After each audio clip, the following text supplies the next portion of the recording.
Welcome to Norse Code, the number one podcast for your Minnesota Vikings. I'm your host, producer. My name is James Pagashnik. Thank you guys so much for listening. And at the other end of the tin cannon string, we have our analyst and co-host. You know him from numerous blogs and podcasts around the internet, most notably from the Wide Left Substack. He is Mr. Useful Human, Arif Hassan. Arif, we finally have a football game to review, to go over. An honest to God game of football was played on Saturday. Honestly, I thought they were lying to us that this was never going to happen, that this was all kind of an illusion, and that the memories that we've had of previous football games were backfilled in through like hypnosis or some other kind of mind control. I just figured that it was a bit like the dog just not knowing the family was coming back. And then it finally happened. You're like, oh my God, this is a thing. Oh, this is wonderful. Fantastic. Let's I have to wag my tail now. This is great. We have a football game to talk about. The Vikings were successful in their preseason matchup against the Texans. Not that it truly matters the final score, but it is nice to just not have to deal with that silly narrative. But Vikings were successful. JJ McCarthy threw a few passes. Jordan Addison caught a couple of those. And we have a lot to talk about as far as the game is concerned. And we'll also be talking a bit about what it looks like as far as the matchup with the Pats going on this next weekend. So we've got plenty of stuff to talk about, but before we get to that and the mailbag, just want to thank you so much for listening to Norse Code. If you enjoy the show and would like to help us out financially, there's a couple of different ways you can do that. You can go over to patreon.com/NorseCode. For $3.50 a month, or a little less for the year subscription, you get access to the bonus material, you get access to the Discord, all of that. Or you can go to norsecode.threadless.com in order to get like Norse Code merchandise, whether or not it's a hoodie or a T-shirt, or we just sold another baby onesie, which I enjoy that fact. Thank you, whoever needed to buy that. I hope it is used well. And is that it holds strong, really. But go ahead and head over to norsecode.threadless.com for your Norse Code merchandise. Later in the show, we'll talk about a potential new item of Norse Code merchandise that I don't know why I didn't think of to begin with. So we'll talk about that later. But let's and just because we're getting to the near the end of when this is going to be relevant, Hell League signups are going strong right now. So if you are interested in joining the Hell League, if you've never been or would like to go back, now is your chance to do it. You can email norsecodepodcast@gmail.com, or you can DM my Twitter account or Blue Sky account or the Discord, I suppose. Just send that to me with your email address, and I will get you involved in the Norse Code Hell League for 2025. I'm fairly confident I know who's going to go first overall now, thanks to their performance in the preseason. But we will see what ends up happening. So check it out. The Hell League truly is the greatest fantasy football league in the history of the planet. And I can't really dispute that. No, this is a labor of love, and I cannot tell you how much your friends and family will be shocked and appalled that you are involved in this sort of nonsense. It almost requires its own T-shirt, but we'll get into that later. All right, let's get into the show itself, and let's get into the review of the Texans game. A lot has been said and a lot has been made over the past year.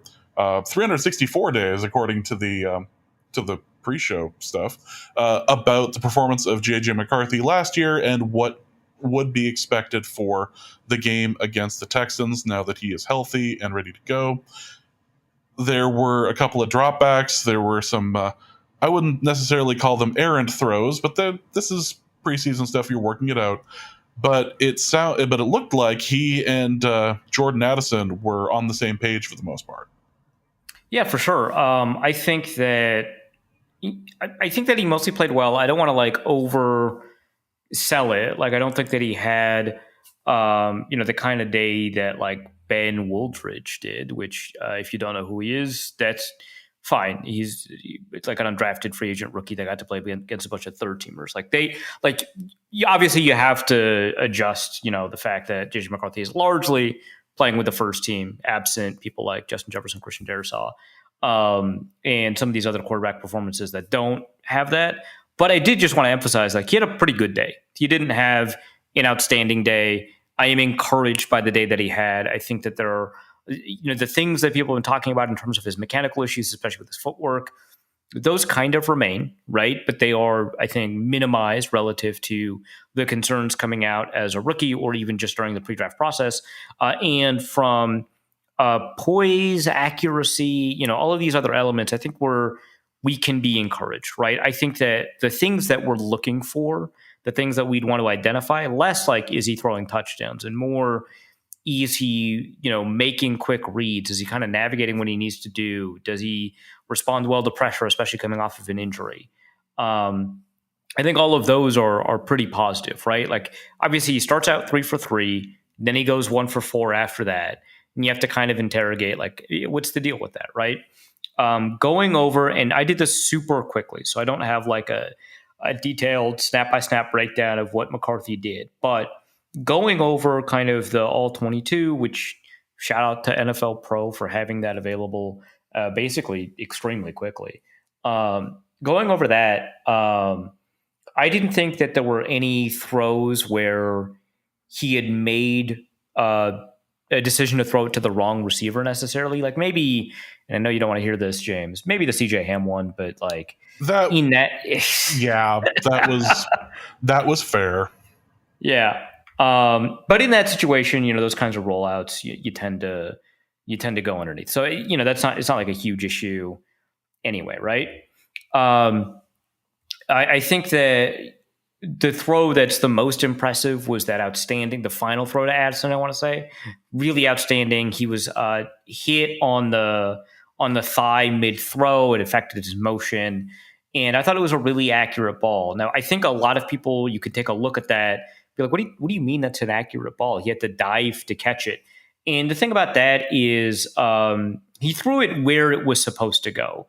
By that, I mean, he's doing what you want quarterbacks to do, which is to throw with anticipation. So he is beginning his throwing motion before Addison is out of his break, right? And so he's throwing where Addison is going to be. Great. That's how you play football in the NFL. And it's one of the biggest concerns that you have about college quarterbacks going into the NFL, because so few college quarterbacks throw with anticipation, and the ones that don't, you have to kind of hope that they develop it. And some of them do, right? But it is a really difficult skill to develop. A lot of these guys who throw it see it. And I'm not saying that they don't throw into the path of the receiver, right? A lot of quarterbacks can, they know how to hit a moving target, right? I'm not talking about, not being able to hit mesh and hit a receiver in stride.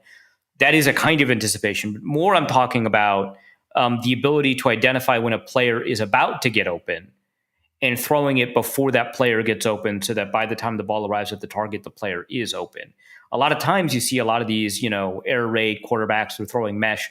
They're waiting until the receiver has cleared the linebacker before they begin the throwing motion. And so that's not throwing with anticipation, even though it's throwing in stride to the receiver. The receiver doesn't have to slow down. Like, that's not what I mean. I mean anticipating when a receiver is going to be open before they get open, beginning your throwing motion before that happens. And that's what happens on that final Addison throw where he dives. The problem is that Addison gets caught up on the defender. And so he doesn't get out of his break quickly enough, or as quickly as that pattern had kind of demanded of him, as it were. And so because of that,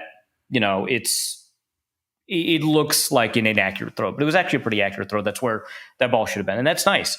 That you contrast that with the throw to Lucky Jackson, where he said that the reason that he kind of missed that throw, or he'd overthrew Lucky Jackson, and I don't know if he's saying that because this is the ideal way to say it in such a way that Vikings fans kind of get hyped, but he basically said, I'm so used to the Brian Flores defense that I have to get rid of the ball really quickly. All these receivers are breaking off routes really quickly. And so I have to throw in a different way or something like that. And the weird thing is he overthrew him, not underthrew him, which is what you think that would mean. But either way, whatever. That's kind of funny, right? It's like, I didn't get to play as good of a defense as the Minnesota Vikings defense, right? It's like a very kind of like Vikings fan thing to be able to say. So I applaud him for having the wherewithal to say it like that.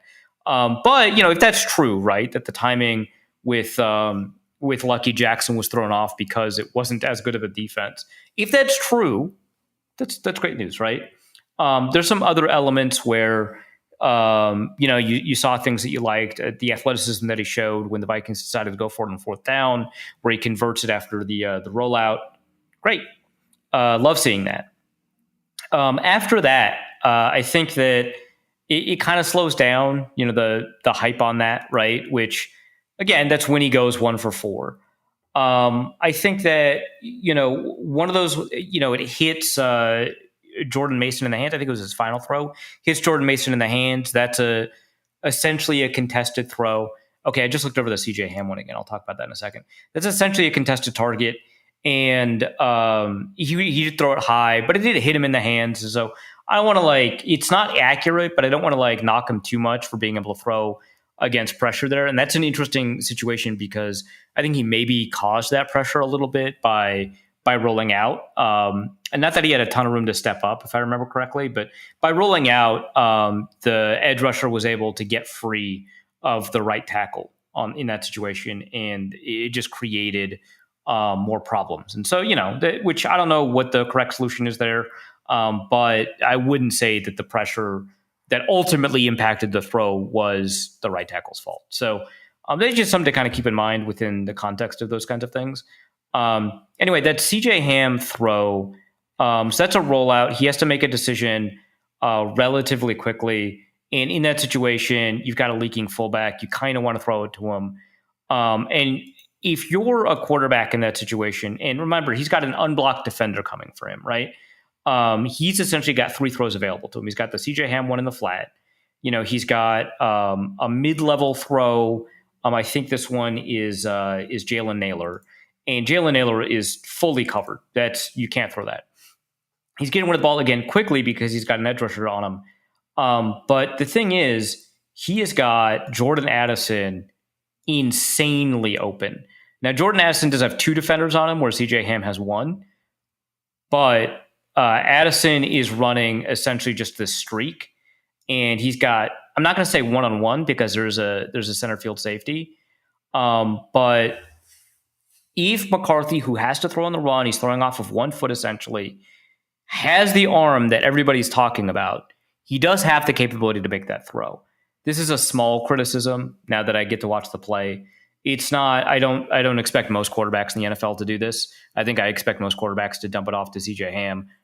Kirk Cousins was a top 10 quarterback when he was playing for the Vikings. I expect him to dump that off, right? But there is a throw there. And, if you want your guy to be the best in the NFL, that's the throw that guy would take. So, yeah, I guess I'm not that mad about the CJ Ham one because the other throw wasn't open. He has to make the decision incredibly quickly. But, yeah, there's just a couple of throws here or there. There's a couple of reactions to pressure here or there that aren't as spectacular as this, as going 3 for 3. It is a scoring drive. He did have the scramble. I'm largely happy with it. Not every throw was made with the correct anticipation, but he's showcasing anticipation. Not every throw is made with kind of the ball, because he had ball location concerns, right? With the precise accuracy that you might want. But I think it was better than what the rookie scouting report would tell you. So I liked it. I think that there's more positive than negative here. And I think given the history of the Vikings not playing their starting quarterback in the second preseason game in the 3 preseason era, that's probably it for him. Kevin O'Connell's always kind of said you get a lot more reps in the joint practices. I don't know if we've heard O'Connell say specifically McCarthy won't be playing in the second game.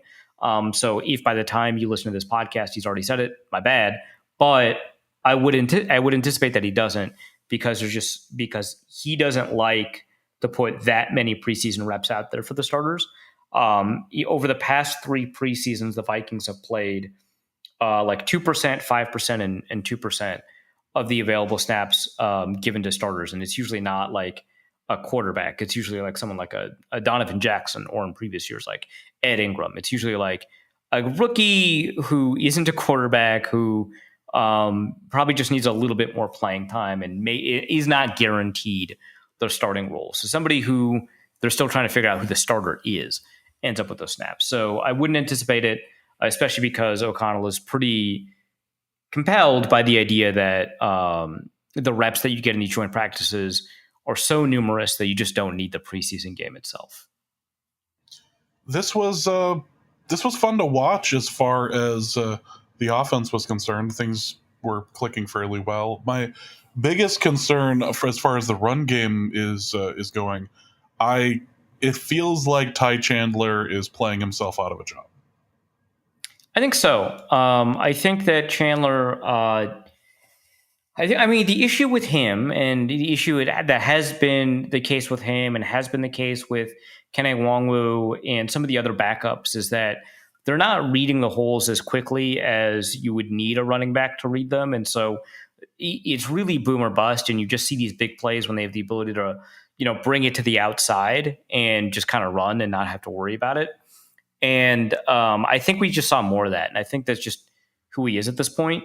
And what you're kind of speaking to is Xavier Scott's performance, where he played really outstandingly well, it seems like, right? We also had Trey Stewart, one of the other running backs on the roster, and I actually thought he played pretty well. I thought that his reads, and I didn't look at him too closely. I wanted to look more to Xavier Scott just to see if what we're looking at is reasonable. But looking at Xavier Scott, I thought that he was making his reads faster than we saw from, like, let's say, Dwayne McBride, right? Or Ty Chandler or Kene Nwangwu, or a lot of these guys, right? Like, I think, for example, like somebody who would be kind of in between in terms of how quickly you read, how fast your decision making is, and so on. I think that Mike Boone is probably kind of in between the Kene Nwangwu and like Jordan Mason in terms of how quick their vision is. And because Mike Boone was such an outstanding athlete, he was able to turn that, he just got signed again. He's able to turn that into kind of an RB2, RB3 career, right? And I think Xavier Scott seems to read things a little bit faster than Boone does. Now, he's not nearly the athlete as Ty Chandler, Kene Nwangwu, or Mike Boone, right? But I think that we're seeing a little bit more from him that allows him to kind of create more yards, right? Both in terms of short yardage and kind of the way that we're beginning to perceive him, which is kind of these explosive plays or as a pass catcher. Like, I think that the way a lot of people understand Xavier Scott is, okay, well, this guy is kind of a scat back. We're going to see him on passing downs and stuff like that. And I don't know if that's really the case. He ran a 4.5 at his pro day 2 years ago. Not to say that that's the only element of athleticism. I think that he is reasonably quick. I wouldn't, and by that's a 4.5 flat. I don't think that he is to this outstanding speedster athlete who's, smaller, right? But I like what I saw, or I liked what I saw out of him. I would like to kind of see another set of snaps from him just to make sure, right, that it wasn't just like a couple of nice opportunities that he happened to take advantage of. But I wouldn't be shocked if, he was getting ahead of Ty Chandler on the depth chart, especially because, the thing that, somebody like him has to work on is understanding pass protection, right? Like the only way, aside from making sure that he gets special team snaps, which we'll talk about in a second, the only way that he can be a viable backup to either of these running backs should one of them go down, right? And the only way he can do that is if he can be what we call like a true third down back, right? Or 3 down back. And that means being able to identify who you need to protect against in pass protection, and the ability to actually execute once you make that decision. And these decisions happen really, really quickly, right? Like most quarterback pressures occur in under 2.5 seconds. So you have to read crazy quickly, and you have to read and determine based off of, stance and leverage and directionality, whether someone is blitzing or not blitzing, whether it's a delayed blitz, and you have to identify the most dangerous man. So you have to understand your pass protection responsibilities and then be able to execute. Now, the thing that's helping him in terms of this competition is that Ty Chandler has been called out specifically for his inability to do that. So that's like the element that kind of works in his favor, is that there's a little bit less for him to overcome in order for him to make the roster. I think that there's a pretty good chance that we're not going to see Ty Chandler as the RB3 because I think somebody like Xavier Scott is coming for it. Yeah. For me, it felt like Xavier Scott was this year's Ty Chandler. Like he was making the most of his reps as well as he could. Absolutely. Yeah. How do we feel about the offensive line play this weekend? Not outstanding. I don't think that when you take a look at, again, Christian Darrisaw's not there. When you take a look at, how Donovan Jackson played, when you take a look at how Will Fries or Ryan Kelly played, I'm not crazy happy with kind of that interior and how they played. But that doesn't mean I'm worried, right? I don't think they played well, but I'm not concerned about that fact. Now, we're not going to see them again, maybe Donovan Jackson, right? But we're not going to see Ryan Kelly and Will Fries again if my supposition about the way that the Vikings have treated this in the past kind of are true about the way they're going to treat this in the future. But I think that they've just got enough of a resume that, whatever, right? Like, yeah, Ryan Kelly is older, and so there's a reason to believe that that's, kind of how he's playing. Will Fries is coming off of like a really big injury, so maybe he doesn't have it anymore. So there's reasons to believe that the way that they played is more true to form than the way they've played over the past, 600 snaps or so. But it's not compelling to me that that's what happened. So I'm not like overwhelmed by how well they played or anything like that. But I am worried a little bit about Donovan Jackson. So I think a lot of people paid attention to the actual hit on JJ McCarthy, right, when he was throwing the Jordan Addison throw we were describing earlier. And he, got bowled over, but he was tripped, right? His legs got tangled up, right? That's not really necessarily a fair evaluation of his capabilities. So, I was like, oh, that's not an evaluable rep. And maybe that was a mistake. Luke Braun pointed out, like, on that rep, he was already losing before that happened. And maybe he's a recovery type athlete, and it doesn't really matter if he's losing that much at the beginning. But you take a look at some of these other reps, and maybe this is just me being optimistic, which I know is so characteristic of me, right? Mm-hmm. But I do think that the issue seems to be there was a lot to process, and he was making choices about kind of what elements he was going to react to first. And so we saw, and again, the preseason has grown ever more complex since 2014, essentially. So we're seeing a lot more blitzes and stunts and defensive line games and what have you. And there's a lot to process against what the Texans were doing. And he seemed to do a really good job of identifying what his protection assignment needed to be. And that's good, right? That's kind of the baseline, what you need. But it seems like in that process, he was a lot slower with his footwork and his hand fighting. And the reason I think that that's the case and not he is just a slow mover is obviously from a physical perspective, we know he's not a slow mover. We know that, he can move his feet fairly quickly. But also B, you take a look at like what he did at Ohio State, and he's reacting and moving a lot more naturally. And I think that the issue here just seems to be not everything is in sync. And so that kind of screwed up his ability to be effective in pass protection or in run blocking. So he didn't play well. I'm not that concerned about it. It wouldn't shock me if we got a couple of games of poor performance from him. But yeah, the offensive line, I would say is still on a trajectory to be better than last year. But I wouldn't say that they played well in this game. Mind you, JJ McCarthy didn't have a huge pressure rate. So, that's something, if you care about that, that's something to think about. But I don't think they played well. Yeah. And JJ had one series, and that scramble did help for sure. But that was fun to watch. That was one of those, hey, we this is a thing he can do. That's right. Hooray! Fantastic. Well, obviously McCarthy was not the only quarterback who ended up playing. How do you feel our backups played, including clearly the next Viking to enter the Hall of Fame? Max Brosmer? Max Brosmer. Yeah, so Brett Rippon played awful. He was terrible. Everything I said about him maybe actually being the RB2 instead of, or QB2 instead of Sam Howell. Maybe not. Nope. You may. I don't think there's many Vikings fans who watched that game who would be sad to just see him go. That was not. That was rough. So to put this all in context, so the camp performances we saw from Brosmer, from Darnold, from Rippon, they were all struggling, right? Which is actually one way that JJ McCarthy looks a lot better, right? He wasn't. He was very clearly not struggling. There were a couple of mistakes here and there in camp. He wasn't struggling. All of these other guys were. So by comparison, McCarthy does look pretty good in camp, right? They were all struggling in kind of in different ways. My impression from the way people have been talking about camp is that if they had to pick a winner between the three, it was Rippon. And it seemed to be pretty universal from people who had been watching, multiple days of camp at a time, right? That seems to be kind of the way that people were talking about it. But given how close everything is, that's kind of like I guess I have to pick one, right? And not Rippon is clearly playing better than all of these guys.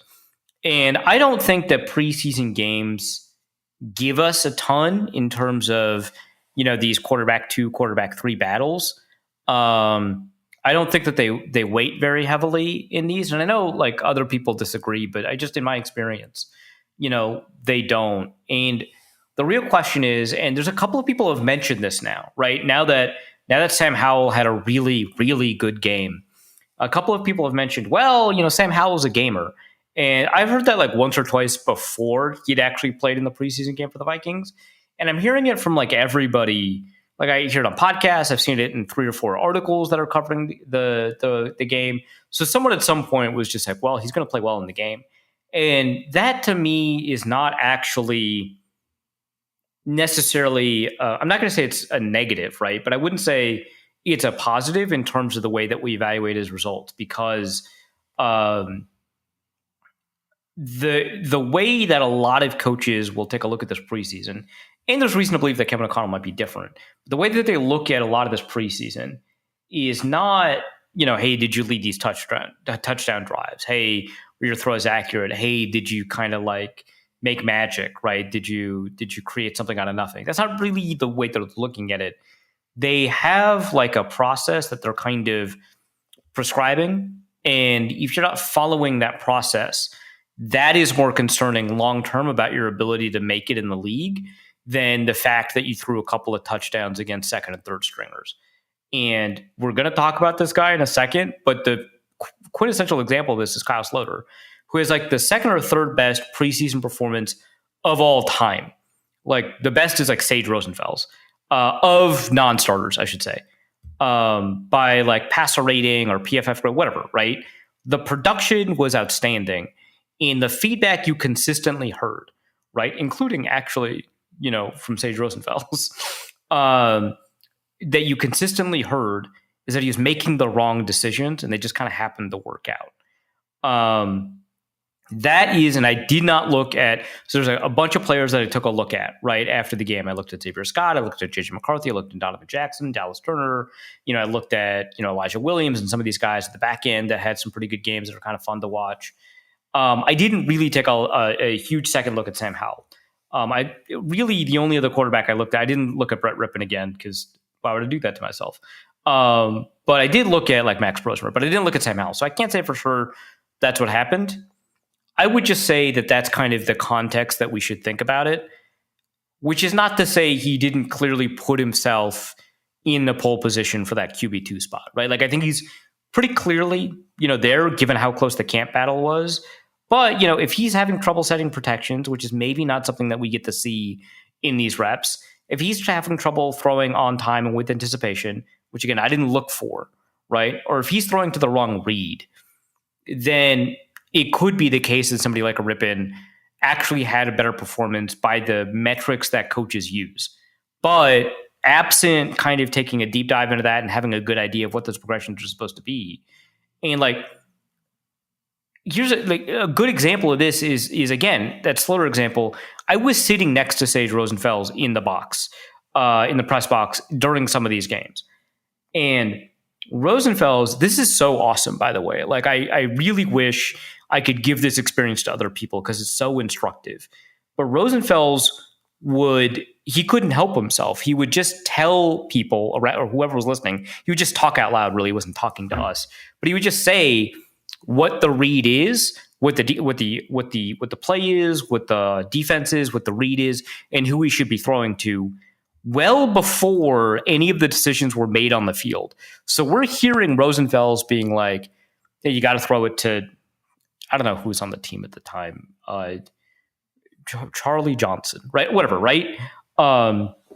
You have to throw it to, whoever, right? You have to throw it to CJ Ham, because the defense is in quarters and that, right? And you just say it and the ball wouldn't be out yet. And then Slaughter would do something else and it would result in a touchdown. And Rosenfels would just like shake his head. And you're like, oh, that's so interesting. And that's kind of what I mean, right? Is that sometimes within the context of what coaches are looking for, because they know what's going to translate into the NFL, or they think they do anyway, that maybe the results that we're seeing on the field are not necessarily the ones that are going to translate well. But again, all of that in context, Howell put himself pretty clearly into that quarterback 2 spot. Brosmer played pretty well. I found it kind of interesting that one of the things that people talked about with how well Brosmer played was that he was like throwing with anticipation, right? Which, we talked a lot about what that means when we talked about JJ McCarthy.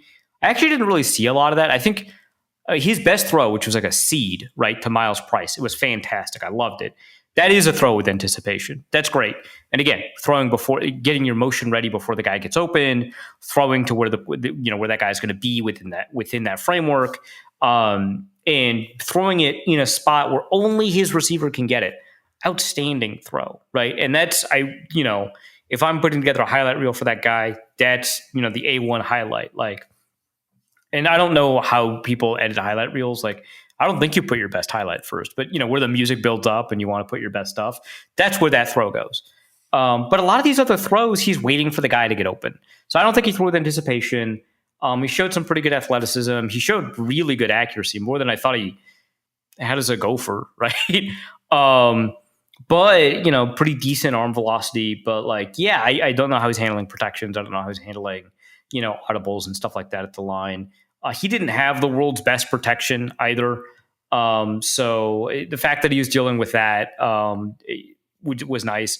Logan Brown was pretty good, but the rest of the offensive line he was dealing with, which a lot of guys that were just signed, like Vershawn Lee was signed right before camp and stuff like that, were not doing very well. So, given the pressure environment he was in, pretty impressive. But I think a lot of people are speaking with more superlatives than maybe what I saw. Well, I have to mention this before we go to the defensive side of the ball. Rondale Moore looked like a hip drop tackle of some variety, and looks like he is going to be out for the year. Yeah, and it was, from what I can tell, a hip drop tackle. It wasn't an illegal one, which requires both the twisting motion and getting the ball carrier or whoever you're tackling's legs underneath you. So those are the critical elements that increase even more the likelihood of injury. It sucks, man. He's been injured a ton. He was injured in college at Purdue. He was injured with the Cardinals, and he gets injured again here. Just a ton throughout his career. And, Big Ten guy that demolished the Gophers. I think a lot of people have seen him kind of do some really amazing stuff over the years. This sucks, man. It seems like a lot of people were excited about him. I don't mean fans. I mean people in the building, right? Which I'm not saying fans shouldn't have been, but it seems like there was legitimate kind of, excitement in terms of momentum going forward about what he could do. And it just gets cut short. This sucks. It's his other leg. He was injured with his right knee. This seems to be his left knee, or vice versa. I don't remember which, but it was his other leg. And as I mentioned on the football party, the Viking Squad show, we changed the name to better align with the brand of Locked On Podcasts group podcast shows. So, hooray. Update your podcatcher. Yeah, it's. I'm not going to comment on the fact that it's now Vikings SS. You can do that on your own. We're just trying to fit in with the times. It's fine.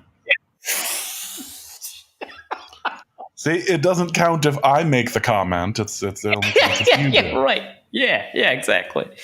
But I mentioned that we often see, especially with leg injuries, an increased likelihood of injury incidents on the opposite leg from one that's being recovered on, because a lot of times sometimes consciously, but mostly unconsciously, people will compensate their athletic movements with the other leg as the first one is still healing, and so that'll lead to compound injuries. So, for example, the example that I always go to, and this is kind of doing research on this, is where I learned about this. If people remember the Vikings draft pick Greg Childs from that just incredible Arkansas receiver room, and had Joe Adams, Greg Childs, and some guy you might have heard of, Jarius Wright, on the same receiver group, just an incredible group. Greg Childs was supposed to be the best out of all of them, but he was plagued with injuries in his Arkansas career. And he had an ankle injury at one point in college. And after that, he had a patellar tendon tear on the other side, on the other leg, right? And so he enters camp, right, with the Vikings, having been fully healed, and he comes down with a freak injury, essentially a bilateral or both leg patellar tendon tear. And I think all of this together kind of builds kind of a narrative that this guy might have had an injury proneness that was built off of previous injuries when he may not have had it before. So that could be kind of what happened here. I don't know. It sucks. His season is over. He was put on season end. Well, there's no quote unquote season ending IR, but he was waived / injured. We were told by the Vikings it's season ending. He's had a really rough go of it, so that sucks. Also, not the only injury, Zeke Correll, ankle injury, I believe. So the Vikings backup center. That's why Michael Juergens got back into the game. I believe he was also waived injured, so I believe he's essentially a season-ending injury as well.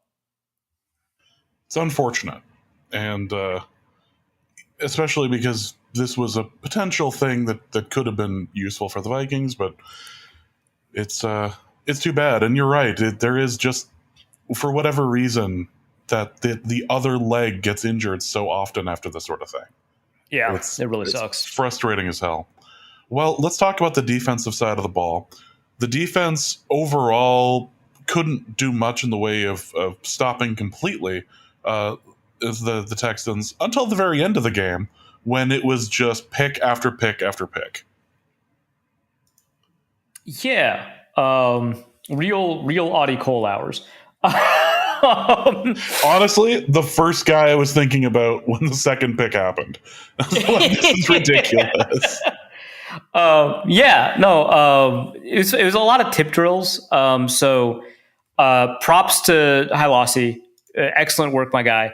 But I wouldn't argue that he made any of them, right? Which, I don't want to be like mean or anything. Like, you got to win your tip drills. There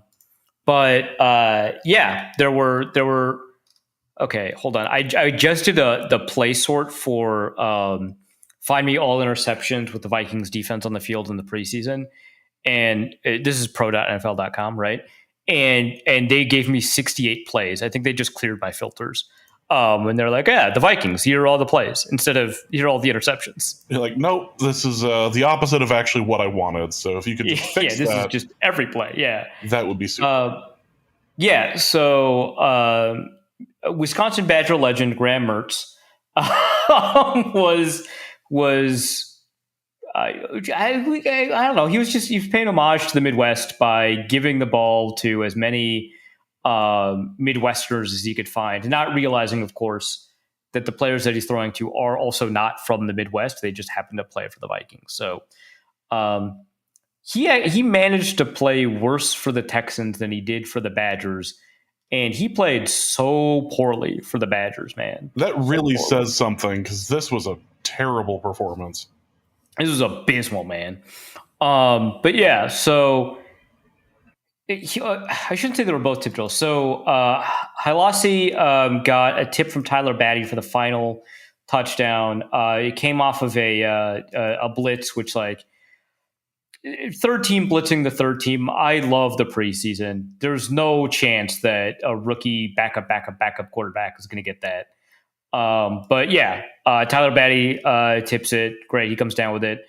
Khalif Hilassi also came down right prior to that with a throw, just basically right to him. It was intended for Gophers legend Daniel Jackson. So In one sense, it was like a very, very Minnesota play with Graham Mertz throwing a pick, throwing to a Gophers receiver, right? But yeah, Hilassi got a direct throw. Ambry Thomas, shout out to Ron Johnson. Ambry Thomas got like a benefited from an overthrow. And, some of this is just like the play design stuff. Like if you're sending 7 at this guy and he panics, like that's probably part of the reason that interception happened. I actually don't know what happened on the Ambry Thomas one, but like the other ones were just like, yeah, man, I don't know. It's chaos out there. Good luck. There's bullets. But yeah, great job. Interception, all of them Graham Mertz. Not as effective, I guess, against Davis Mills, but not ineffective either, right? So yeah, that was fun. Fun day on the defense for that group. Otherwise, did anybody really stand out on the defensive side of the ball? Yeah, I think that you had a couple of defensive standouts. So I think Gabriel Murphy, I think, is probably the biggest one, the most obvious one, right? Because he just was demolishing the box score. So he had a couple of sacks. I don't think he had any sacks that were like cleanup sacks. I think all of them were just a product of him winning his rep and winning in time and getting what he needed to get. So it wasn't like, the coverage was there for a long time. It wasn't like someone else had blacked the guy into him. Like the second sack of his, like he's chasing a guy down, but that's just a product of, I think, the play design, right? So really fantastic work by him. He also got a couple of pressures. So he stood out in a huge way. But I think just generally speaking, the Vikings pass rush group, right, the defensive line and edge rushers really did a really phenomenal job there. So he's the standout, but I think you take a look at kind of all of these guys that were playing along the edge, and you could probably pick a couple of guys like Chaz Chambliss, for example, ended up with, I think he may have led the team in tackles. He had certainly had a number of like run stops, right? It's like tackles for loss type plays. And he's like an undrafted free agent at the edge position that's just like not going to make it. Tyler Batty, in addition to having, a batted pass, also had a couple of pressures. Jalen Redmond had a couple of pressures. And these aren't just like PFF stats, right? They're also like, you take a look at kind of how these are produced and they're winning their reps. Like Gabriel Murphy, in addition to the 2 sacks, had 3 quarterback hits. Outstanding, right? Elijah Williams is an interesting one, right? Because he is an edge rusher and also potentially a defensive tackle. We'll see, right? His first snap, I believe, was at outside linebacker. And I'll talk about him in more detail when we get to the mailbag question on him. But he was primarily playing on the inside in this game. But we had a bunch of really great performances from people like him, right? Jalen Redmond had a great game along the defensive line. So I think that's where the Vikings stood out. Now, again, there's always context for this kind of thing. And the context here, of course, is that the Vikings do a lot to help out their defensive linemen. They look better because of what the Vikings do on the back end, right? So a lot of it is, or not even on the back end, on the front end with their blitz design, with their pressure looks. They're not always blitzes, right? Sometimes they just look like they're setting pressure before they back off and stuff like that.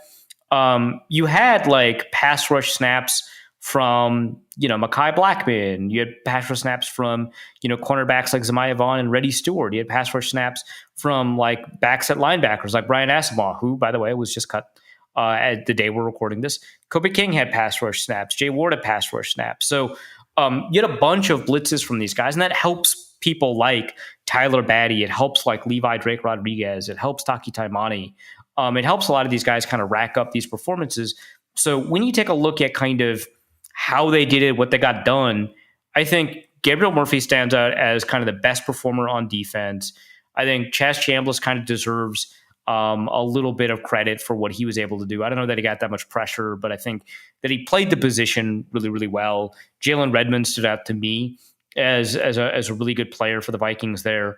And then, players like Elijah Williams, players like, I guess Ingram Dawkins didn't have the game maybe that you wanted him to have. But, players like Taki Taimani, like they showed up, I think. So it was mostly a really good day for the people up front.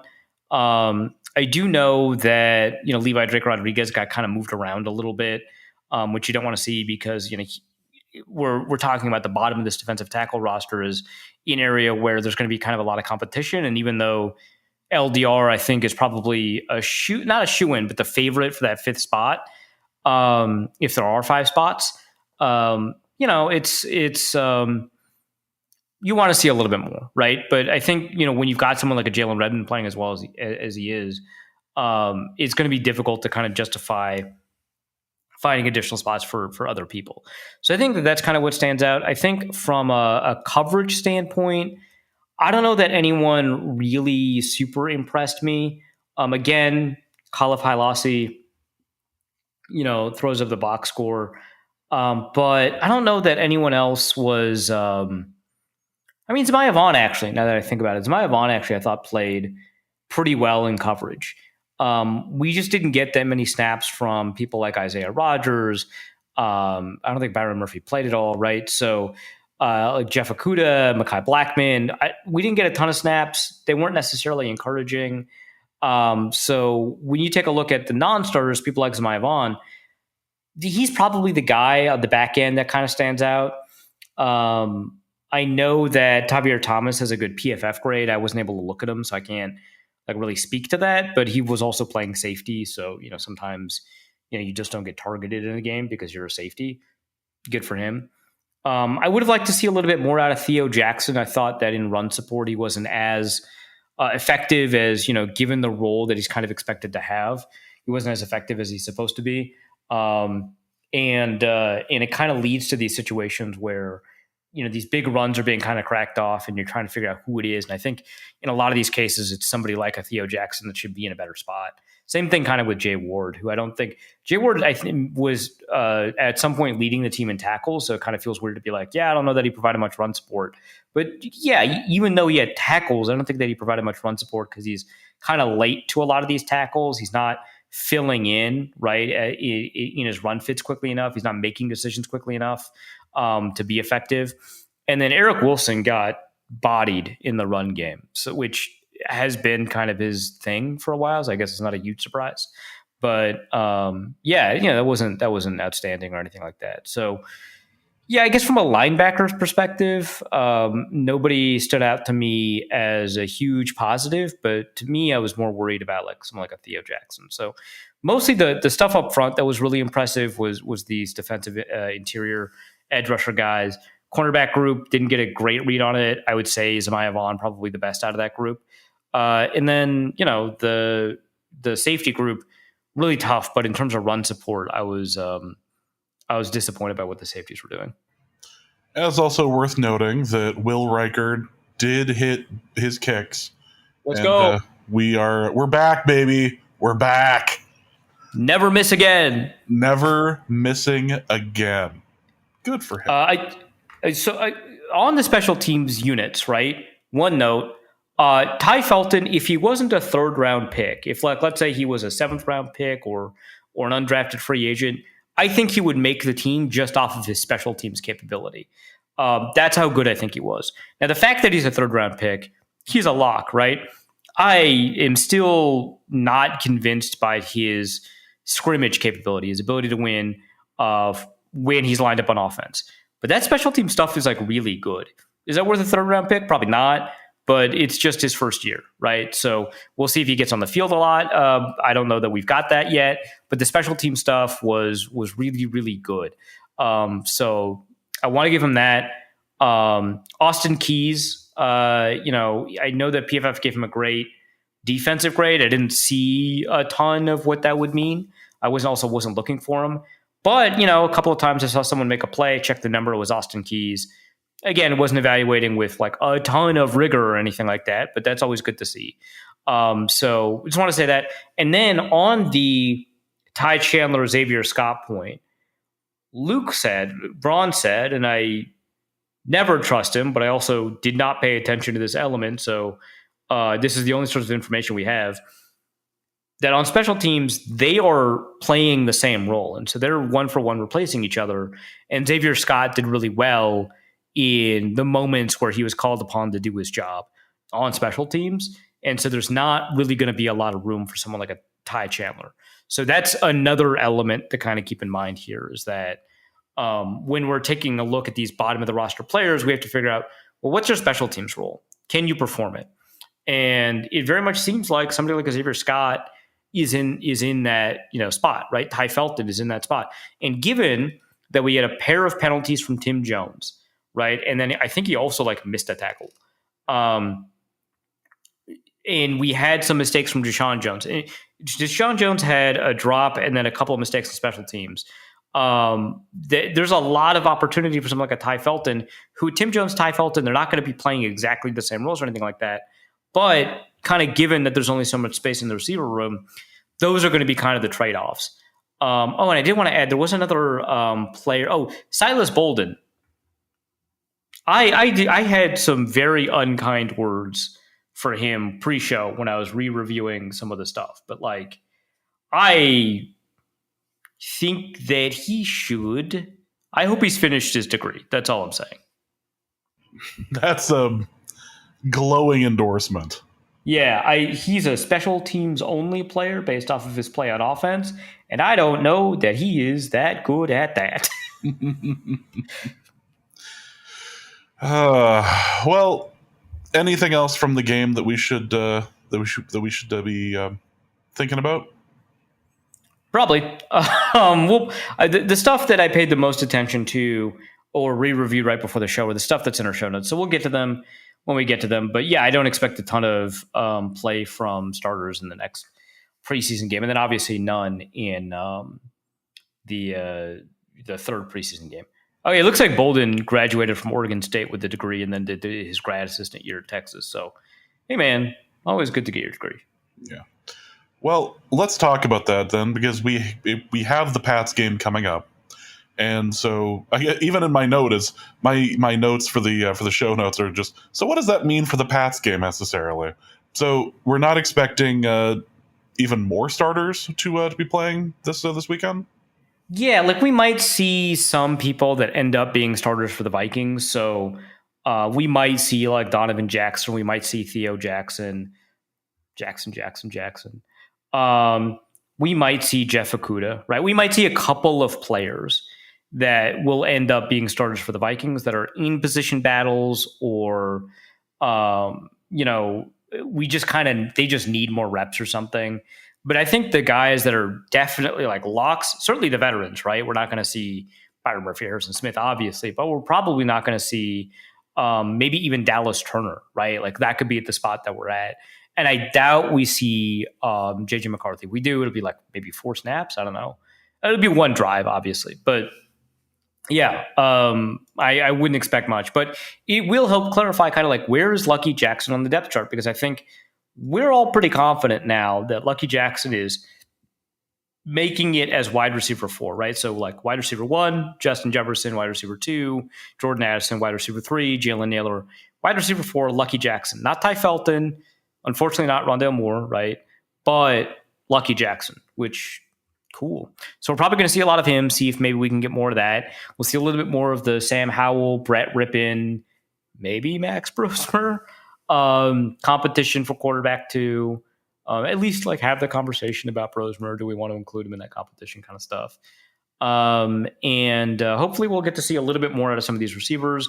Hopefully we get to see a little bit more of these cornerbacks that I feel like I didn't get a ton out of when I was watching them. So yeah, I don't know that we're going to get as much in terms of players that are definitely going to make an impact this year in this preseason game, but we might get some kind of interesting looks at kind of the depth guys, the long-term developmental guys. Yeah. Well, before we get to the mailbag, there is something that we wanted to cover. And more so for its hilarity, its hilarity factor than anything else. So, Kyle Sloter's been making videos, and some claims have been made, and he's not naming names, despite the fact that it's real obvious who he's talking about. I'm good with most ridiculous football conspiracy theories, but this is almost a little bit too far. Mainly because it involves the Laquan Treadwell as well. Yeah. So the clip that like went like I guess viral. I don't know what counts as viral anymore. The numbers always change, and I'm old. But let's call it viral in Vikings Twitter. Um, the clip that went viral is him getting like I was told to play worse. So his exact words were something like try to do less, and he's like, yeah, they told me to play worse. They told me to try to do less. They told me to play worse, and because Kirk Cousins, he doesn't want competition, right?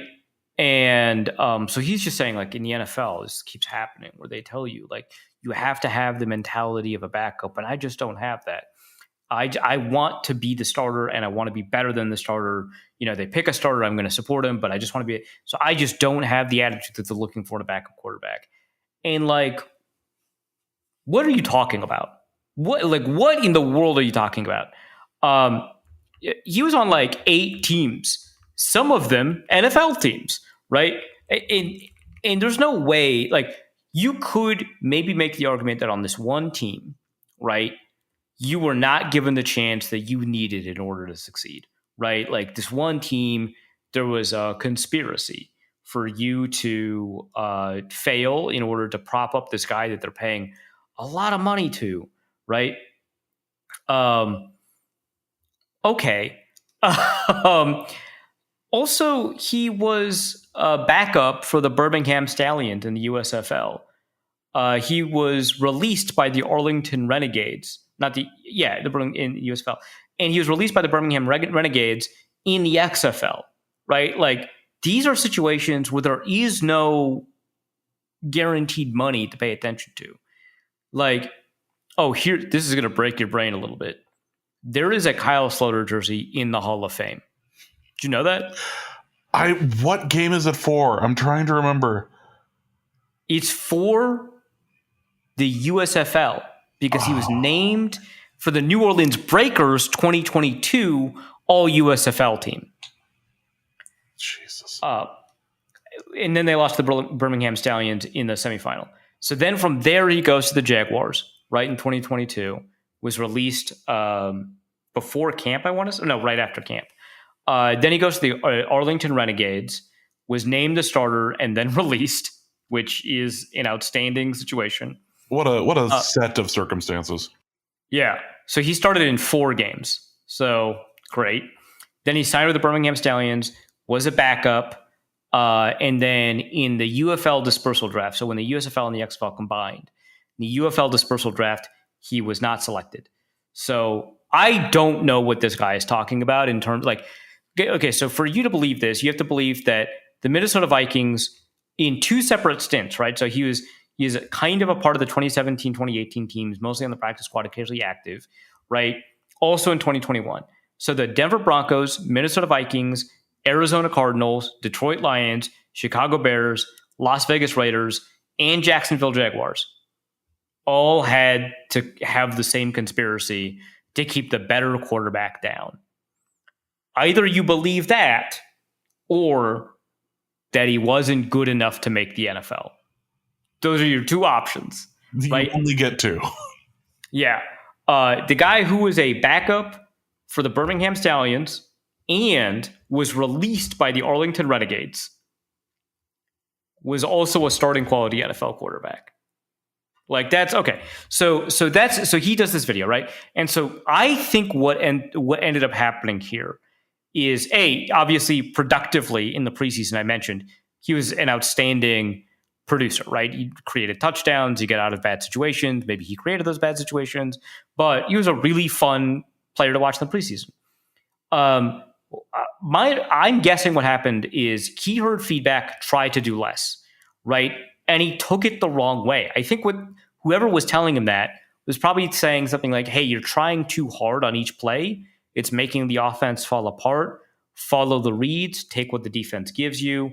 That kind of stuff. Like, there are so many different industries, tracks, moments in people's lives in a bunch of different areas of their life where you'll hear you're doing too much. And the intended message is almost never, hey, you look too good right now. You're making the rest of us look bad. That's not what people mean. They mean that you're putting so much into accomplishing whatever it is, or trying to get, shoot the moon and get the best score on the whatever, right? That you are missing kind of the easy options, or you're making mistakes because you're so focused on the end that you're not looking at what's right in front of you, right? And so if you keep on, in football, if you keep on ignoring the 5-yard, 6-yard, 7-yard check down in order to keep pushing for this 43-yard touchdown, that by the look isn't there, but because it's the preseason and the safety runs a 4.7 happens to be there, you're not going to succeed in the NFL. And James, I know you love it when I relate this to my college debate career, which at this point is over like 17 years old at this point. Right? I'm not living in the past. You are. Boy, that's a sentence after today. Sure. Well, after today, very clearly you're living in the past more than I am. Not by choice. That's not your fault, but that's where we are. Anyway, one thing that you learn in competitive policy debate, where there's an emphasis on being able to speak as quickly as possible, right? Get as many words out as you can. And you can have your own opinion on whether or not that's good or bad for debate or as an activity, whatever. But one of the coaching elements that you hear sometimes is slow is smooth, smooth is fast. A lot of debaters learn, because you try to say these words as quickly as possible. You're pushing out as much air as possible and forming your jaw and your lips around the area you're pushing out of your mouth to try and create words. And you stumble over yourself, and it just actually makes you slow. If you ratchet it down 5%, you feel like you're going slower, but you're actually increasing your words per minute. And that's just in that example of you physically trying to do more than you can and actually going slower than you want to go. And that can happen mentally when you're reading the field. That can happen when, me as a writer, when I'm trying to get out this 6,000 word story and I want to get it out tomorrow, I might pull an overnight. And it turns out if I had just taken a 4 or 5 hour rest, right? Again, you can make your decision about whether or not that counts as a nap or sleep. And then woken up and actually, put myself back into the work, I might have gotten it done faster. But, I'm creating these really unproductive trying to do too much. That's probably what happened. That's probably the feedback he received. And he took it to mean, hey, you're making Kirk Cousins look bad. Yeah, dog. You're right. The Vikings told you you're making Kirk Cousins look bad. A guy that they extended multiple times when they could have just paid you $500,000. They just chose to pay this guy $40 million instead. Come on, dude. What could possibly go wrong here? Yeah, so he's doing this as part of this podcast that he's on, this video podcast. I'm not going to name the name of the creator because I just think it's all this stupid garbage. There's another one where Chad Kelly says Patrick Mahomes was jealous of him. I don't even think Chad Kelly says that. That's the caption that this creator put on the video. Chad Kelly basically tells the story of Patrick Mahomes walking up to him in a Texas Tech Ole Miss game, where Mahomes compliments one of the throws that Chad Kelly had made in a previous game. And Mahomes says something like, I wish I could make a throw like that, which he can, but he's being a nice guy. He's just making small talk. He's being polite, right? Which is a foreign concept, I guess, to some people. But yeah, so other stories that Kyle Slater tells on this podcast are one, the NFL is so invested in these first round picks, which the problem with this story is that the vector of it is true, right? Directionally, he is correct that teams maybe give too many chances to first round picks and not as many chances as they could to 7th round picks or undrafted free agents or whatever, right? That's probably true, but that's a really hard thing to calibrate because very often a bad performance from a first round pick and a good performance from a 7th round pick in training camp the first round pick, even if you only look at the ones who perform poorly in training camp from first round picks, and only the seventh round picks that perform well in training camp, that first round group is still going to outperform the seventh round group. So it's really difficult as a GM or a coach to make that kind of decision. So I want to put that out there. But he's telling the story of Adam Thielen. It's 2017, right? Adam Thielen is having an outstanding year. I believe this is the year where he had 8 games in a row where he gets 100 yards, right? Arguably the best of his entire career. Yeah, no, for sure, right? And, Stephon Diggs is Stephon Diggsing. It's an outstanding year. Everyone is having a blast, right? No one is yelling at Kirk Cousins because he's not even on the roster yet. It's just a great year, right? And apparently someone, I won't tell you who, this is what Kyle Slater said, won't tell you who, but he clearly means Rick Spielman, the general manager of the Minnesota Vikings, pops his head in and says Laquan Treadwell is starting next week. Which, can you imagine Rick Spielman even feeling like he has the capability to tell Mike Zimmer who to start, much less actually doing it? That's not, no. That's the opposite of how that works. Yeah. At no point does Rick Spielman have the cojones to walk up to Mike Zimmer and be like, you're starting Laquan Treadwell next week. Never. Not in a million years. And what Kyle Slater is implying, he never says it, so he always has plausible deniability here. What he's implying is that Treadwell got the start over Thielen that year. And I don't know about you, I remember Thielen starting every single game of that year and Diggs starting every single game that he was healthy for. He started 14 of 16 or 14 of 17. 16, right? They didn't have 17 games that year. And I was like, I'm always concerned that I get this stuff wrong. So I went to Pro Football Reference and checked it out. And yeah, Thielen started every single game. Diggs started every single game, except for the ones that he was too injured to play in, right? Which is 2 of them. So they start every single game that they're healthy for. Laquan Treadwell did start 4 games because they had a 3-receiver offense because, that's sometimes you just have that, right? But, if someone pops their head in and says Laquan Treadwell is starting, maybe they're just informing you and not telling you. Because no one lost snaps to Laquan Treadwell in his second year in the league. 0 people lost snaps.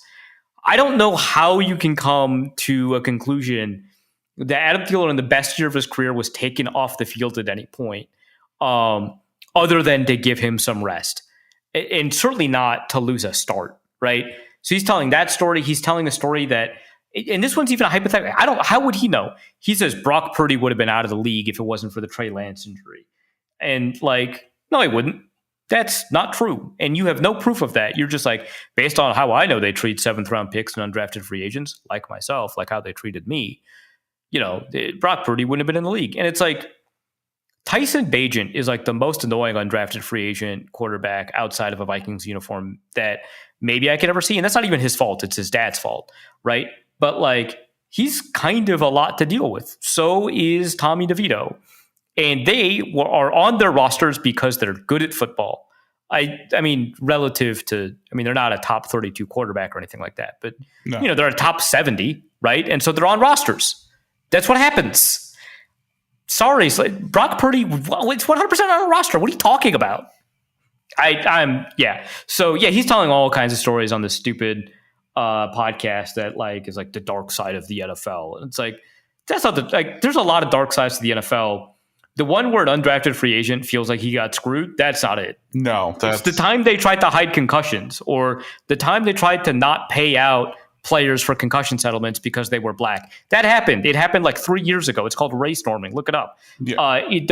There's a team in Washington that just had a racist name for 70 years. That's the dark side of the – it's not because Kyle Slater didn't get the start. No. It's the time Ben Roethlisberger got away with sexual assault, allegedly. Gotta add that in there.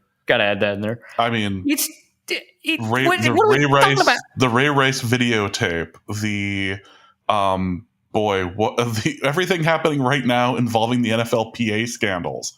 There's lots of that's the dark side of the NFL, man. It's not Brock Purdy would be out of the league in my brain.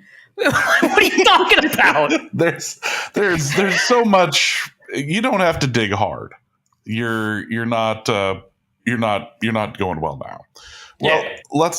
let's move past Kyle Sloter. Most of us have, and head over to Everyone except Kyle Sloter. Yeah. Everyone except Kyle Sloter has gotten over Kyle Sloter.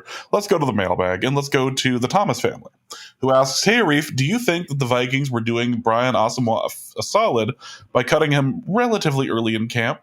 Now he'll have more time to pick up his next team and acclimate to the new system, right?" I mean, that second part is true. I don't think the Vikings were necessarily trying to do him a solid. I don't have a reason for why they made this decision, right? So it could be, right? And I don't have an alternate reason. So if that's the only theory we have, like, it kind of makes sense to run with it. But I still am very skeptical of it, right? Because, like, you do players a solid. First of all, Brian Asamoah was waived, right? So any team could pick him up. So he doesn't actually get a choice. So I think that kind of throws that out the window. And then second, you do that for people, and this is, I promise you, I'm going to say this in a way that's like really mean, but it's not a knock. This is most players. But like, you do that for people who have done something for your team, right?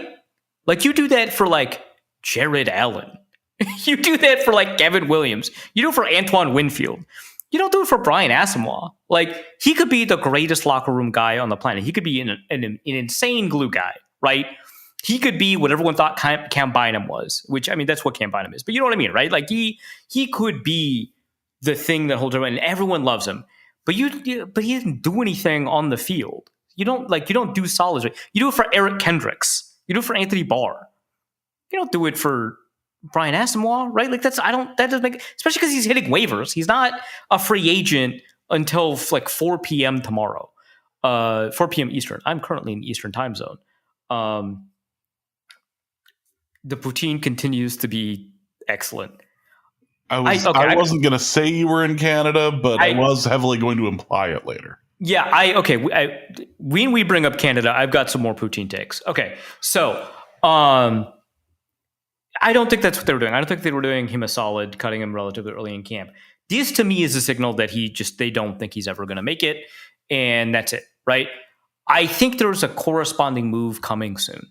The fact that they didn't make the corresponding move at the same time is a little surprising, and I don't know kind of what it means, and I don't know why they would need to do that, given that they have 2 free roster spots anyway. Right? So there's no way they're signing 3 people, and the third person that they're signing is so critical that they had to make the move the day prior. So I don't know what that's about. But if he was somebody that they expect to be picked up, I feel like you could do like a 7th round pick swap to trade him or something. I don't know. I feel like no other team is that like, certainly he's probably better than the 90th player on a different team, so he might end up somewhere. But like, I just don't know that this is a situation where you're like doing someone solid. Yeah. Let's go to Alexander the Dane, who asks, "What will it take for Elijah Williams to make the 53-man roster, and why do we get so many exciting undrafted players all the time?" I wish I had a better answer for that second question. So the thing about Elijah Williams that is, I think, curious to me is that he was a tryout player, right? So he went in, he performed in rookie tryouts. He played well enough that they signed him right after rookie tryouts. The evidence I have suggests that players who sign with the team after rookie tryouts are twice as likely to make the team and about twice as likely to make the practice squad as any other undrafted free agent rookie. And those numbers are pretty low. It's about 11% and 22%. And so, 22 and about 50, 45%. Somewhere around there. Now, the numbers change every year because so few tryout players are part of the sample. But, the guys I always point to as like very notable tryout players are CJ Ham, Adam Thielen, Marcus Sherrills, which, I mean, they all happen to be Minnesota guys. But, more Minnesota people get invited to the Minnesota Vikings tryouts. So it is kind of a weird sample that we're working with. And the last like 4 or 5 tryout guys that were signed to the 90-man didn't make the team, or I believe the practice squad. So those numbers could change really dramatically. But with the last time I looked at the numbers really deeply, they're more likely to make the team than any other undrafted free agent. That doesn't mean I think they'll make the team, over somebody like a Logan Brown, who was like, I think, the highest undrafted free agent on the consensus board. So I don't know. But Elijah Williams is interesting. He played for an HBCU, historically black college university, Morgan State, which is in the FCS. He made the Associated Press second team All-American, and is the Morgan State career leader in sacks. And I believe he's up there, top 3, I want to say, in tackles for loss. He was top 7 in the FCS in both sacks and tackles for loss. And the guys that are like kind of around him are people that were like drafted, like David Walker from Central Arkansas, or people that I've paid a lot of attention to in the run up to the draft, like Nick Gase from South Dakota State. Those are the people that he's kind of like statistically in conversation with for the FCS. So pretty exciting or interesting player. Played at around 270, 275 in college, bulked up to 288. At his pro day was 285 at the HBCU Combine. So he's at the 280 plus. And so he's an interesting player because he played a lot of edge at Morgan State, and he's playing defensive tackle for the Vikings, which is why I thought it was interesting that his first snap for the Vikings was at edge. But every other snap that he played was at defensive tackle. But he played all over. So he played outside linebacker, he played defensive end, and he played defensive tackle for Morgan State. But he primarily played on the edge in some way, and then played inside for about a third of his snaps. But yeah, interesting player to play at the edge at 270 at the FCS level. And for an FCS player, had a lot of burst and agility, but his testing doesn't show that, right? His testing shows a guy that is not, I wouldn't call him unathletic for an NFL defensive tackle, but at 285 or 288, the numbers aren't really spectacular. And he was primarily known for his strength. Based off of the scouting reports that I looked at. I personally did not watch him at Morgan State. I'd love to get my hands on some of that tape just to take a look at. But he was primarily like kind of a strength guy, which you kind of associate with nose tackles, right? Not always, right? But like that's kind of what, because it's supposed to be these bursty athletes at 3 Tech, but he's 285, 289, right? He's not a nose tackle. So I'm kind of curious about what can be done about him because it seems like there's an athletic ceiling. He tested twice, once at the HBCU Combine and once at the Pro Day.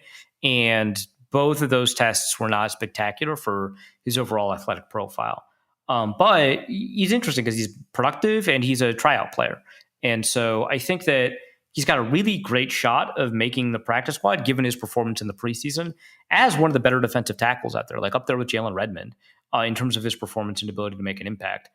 I just don't see space for him on the 53-man because you've got Hargrave, you've got Phillips, you've got Allen, right? Those are your 3 starters. And then you might only have 2 more defensive tackles.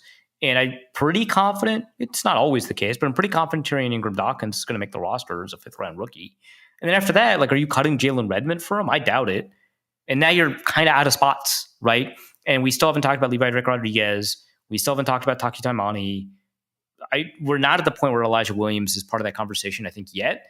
Maybe a couple more preseason games, it could be like, hey, maybe you cut Ingram-Dawkins and keep, Redmond and Williams. That'd be a really dramatic move, but we've seen these kinds of dramatic moves in training camp or in cut down day before.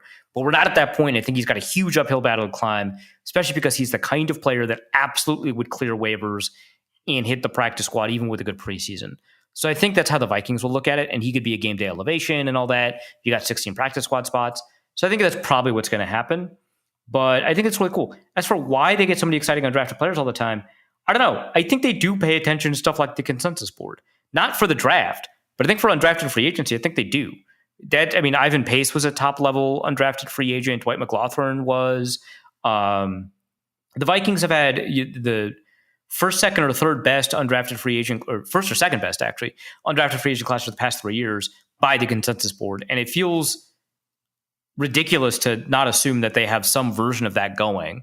Not necessarily mine, but some version of it going that allows them to figure out that these are the guys that we want to prioritize. There's still some guys that are not on the consensus board at all, and they target those guys, and some of those guys have made a splash in camp and have made the practice squad, and I believe one of them or 2 of them have made the roster. But, like, Gabe Murphy was the top guy, I believe, on the consensus board that year. These are the top guys. Elijah Williams was not on there. He was not on the consensus board at all, if I recall correctly. He was the 153rd ranked defensive tackle for Dane Brugler. He didn't get a scouting report in that scouting guide. So I think they just, they sent out some feelers, they saw some tape, and they just liked the guy. So I don't think he's part of this interesting and successful approach thus far that this regime has had in undrafted free agency. I think sometimes the traditional scouting process unearths some gems and you get a hit, like with Adam Thielen, right? But I think that is a separate question from like, hey, do they pay attention to the consensus board? Because they seem to care a lot about these guys that are at the top of this board. Also from Alexander the Dane, the question, will you be going to the Dublin and London games? That is a question for Arif, not for me. Yeah, James isn't going. We had a lot of conversations about it. Can't make it, but the plan is for me to go, and we'll see kind of what that might look like for Norse Code, what that might look like for Wide Left. I don't know. Yeah, we will see. Sick Rosa has a very important question, however. How much Case Cookus do you see in Brosmer? None. Next question. Oh, ouch. Zeta Pup asks, Dallas Turner didn't appear to perform up to his training camp hype during the preseason game. Any worries? Yeah, so in the question, Zeta Pup, does, in a parenthetical, bring up getting wiped out in the run game and no pressures? No, I don't think that's what happened. I think a lot of the runs were away from him. I thought his performance in the run game was fine. He had a missed tackle, but I don't think he got overpowered in the running game. The biggest run to his side, he takes an inside shot, and that's kind of one of the instances where I thought Theo Jackson might have messed up. That could be on Ivan Pace. I don't know for sure. I didn't take a close look at the run fit. But it looked like his assignment was shooting a gap to the inside of the tackle. Maybe he thought it was a pass rush, and maybe he thought he could get away with it, and that would be a concern. But I don't think that was like a physical problem from him. I thought Theo Jackson was late to fill, and he had the outside of the tackle. He had that alley, and he didn't do it, and so he had a big run. So I don't think there were many instances where he's overpowered in the run game or anything like that. As for the pressures, I'm not concerned. It looked like he was beating the tackle at a rate that you would hope that he would. It didn't necessarily result in a pressure. I thought he played fine. Well, let's go to JJ McDarnold, who asked, did we really learn anything from the game on Saturday? Yeah, that we're all sickos. Yeah, there's a lot of truth to that, and I'm just going to stay quiet because I was geeking out to a 70-yard field goal. So okay, but that did rule. Oh God, that one play changes the entire draft strategy of a lot of Hell League teams. Absolutely, that one preseason play, the butterfly effect of that is great.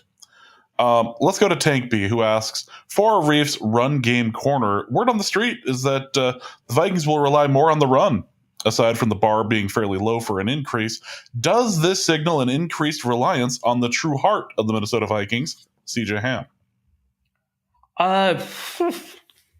Far be it from me to say no, but no. This is one of the only years that we haven't had a backup fullback on the roster. And so people like Giovanni Ricci and Bryson Nesbitt and Ben Urasek, who I thought, by the way, I didn't mention him in the recap. I thought he had a really good game. I could be biased. Of all the backup tight ends, the one that you like the most had the best game, Arif? No way. I'm not going to check. But yeah, whatever. But it didn't seem like he was playing, that the fullback position was playing a big role. I don't know. That's kind of curious. Every year we hear about all of the different ways that they might. It's never the headline story, obviously, but every year there's a couple of stories that come out. They're like, CJ Ham is going to be used in a different way this year. Maybe in the slot. And then it just doesn't happen. It's James clickbait. That's all it is. It's clickbait for James. Yeah, it's the Pagashnik pull. It's brutal. Got to get those clicks somehow. Yeah. That's just ugh. Let's go to. I hate when I'm being pandered to directly, and I hate it worse when it works. Let's go to Eric, who asks, which Viking could be a top star like Justin Jefferson if they reached their full potential? Everyone? I don't know. What does potential mean? JJ McCarthy. I don't know, man. If everyone played to like their maximum capability, it kind of like forces us to ask, like, what does maximum capability mean? Is there kind of a cognitive limit in addition to the physical limits we assume of everybody? And does that play a role? I don't know, man. In terms of guys that seem to have the ability to hit a fairly high ceiling, I would say Gabe Murphy, right? Dallas Turner, maybe Terry Ingram Dawkins, based off of what I saw, but not based off of his draft slot or his preseason. Ivan Pace has the physical potential if he could ever kind of get it all figured out in coverage. I don't know, man. Everyone has like and this isn't like an aspirational like you can be the best at whatever you do if you work hard enough, but more like we don't really know what are kind of the limits on a player's capability. And so I can't really tell you what it means if someone accesses their full potential. Christian Darrisaw definitely on this list. JJ McCarthy, I think, is probably on this list. Dallas Turner might be on this list given his like athletic ability. I don't know. That's probably the safest three to choose. I like Jordan Addison a lot. I wouldn't necessarily put him on the list. I like Brown O'Neal a lot, but we're too late in his career, I think, for us to be kind of pushing him in this area. I don't know that Donovan Jackson is like physically somebody that you could be like, yeah, that guy's this next Zach Martin, right? Quarterbacks always have this ability because we don't know what their cognitive limits are. And yeah, so of the young guys that seem to have a lot of upside, yeah, I guess it's those three.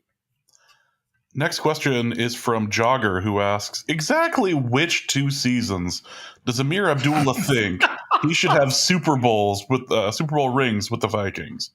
So he was on a podcast. Yeah. Oh, sorry. I was going to say, in case you missed this, he was on a podcast and declared that he should have 2 Super Bowl rings because the Vikings teams were that good that year.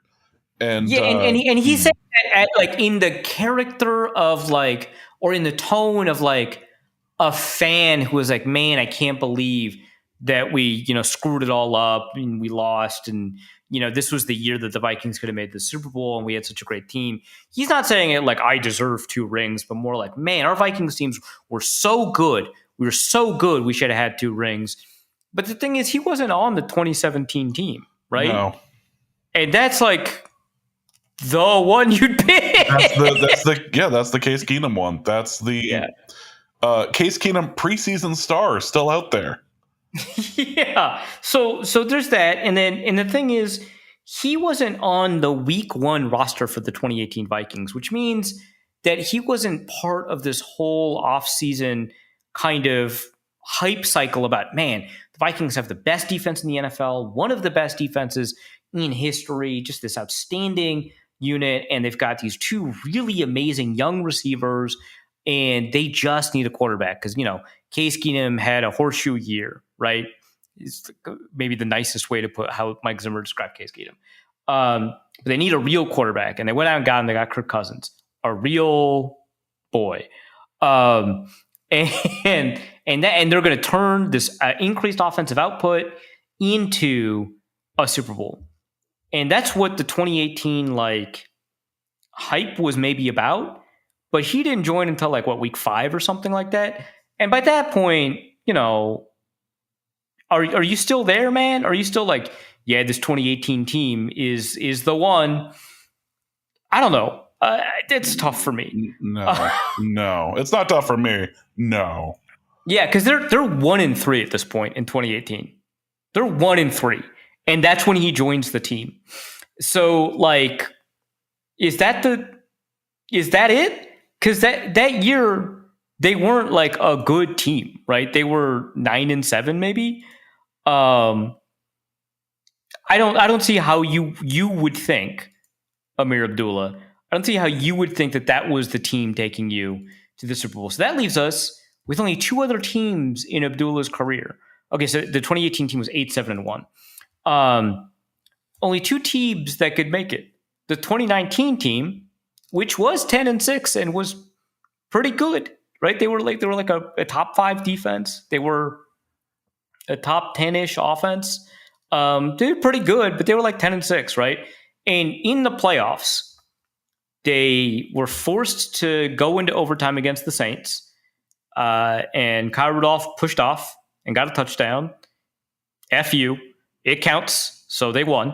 Absolutely. There's not even a question as to whether or not that was a push off. It absolutely was. Yeah, it was. And ethically, it was appropriate.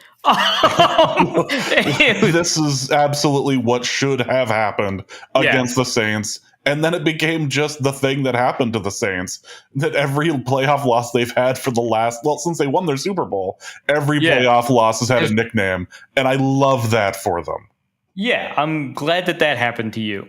And then they got wiped out by the 49ers. And I just feel like going into that 49ers game, I don't know that there were like a ton of Vikings fans who were like, they definitely going to win against the 49ers. Oh, God, no. We were playing with house money.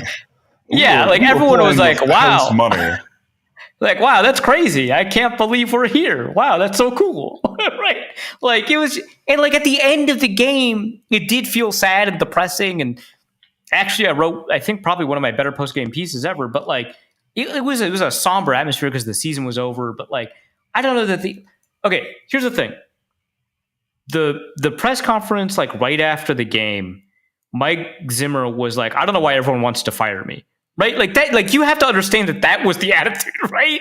Like he was like, the owner loves me. I'm a 600 coach. And it's like, what coach in the division round of the playoffs is like, man, I promise you don't want to fire me. That's a nuts situation to be in. So it didn't have the vibes of a Super Bowl season. And then the only other year after that was the 2020 year, notable in world history as the year the Vikings went 7-9, and for no other reason did 2020 kind of hit a notable historic moment on the global stage. Not really, no. Really boring year, if you ask me. Yeah. The fan participation was way down that year. Fan engagement was in the tank for some reason. I don't know. Attendance was down too. It was weird. Anyway. Broke the Vikings sellout streak, I think. So, pretty rough. But yeah, 7-9. The worst defense I've seen in a long time. That's not your Super Bowl year, Amir Abdullah. So you're talking about 2019, the year we were all like, yeah, the Vikings are happy to be here.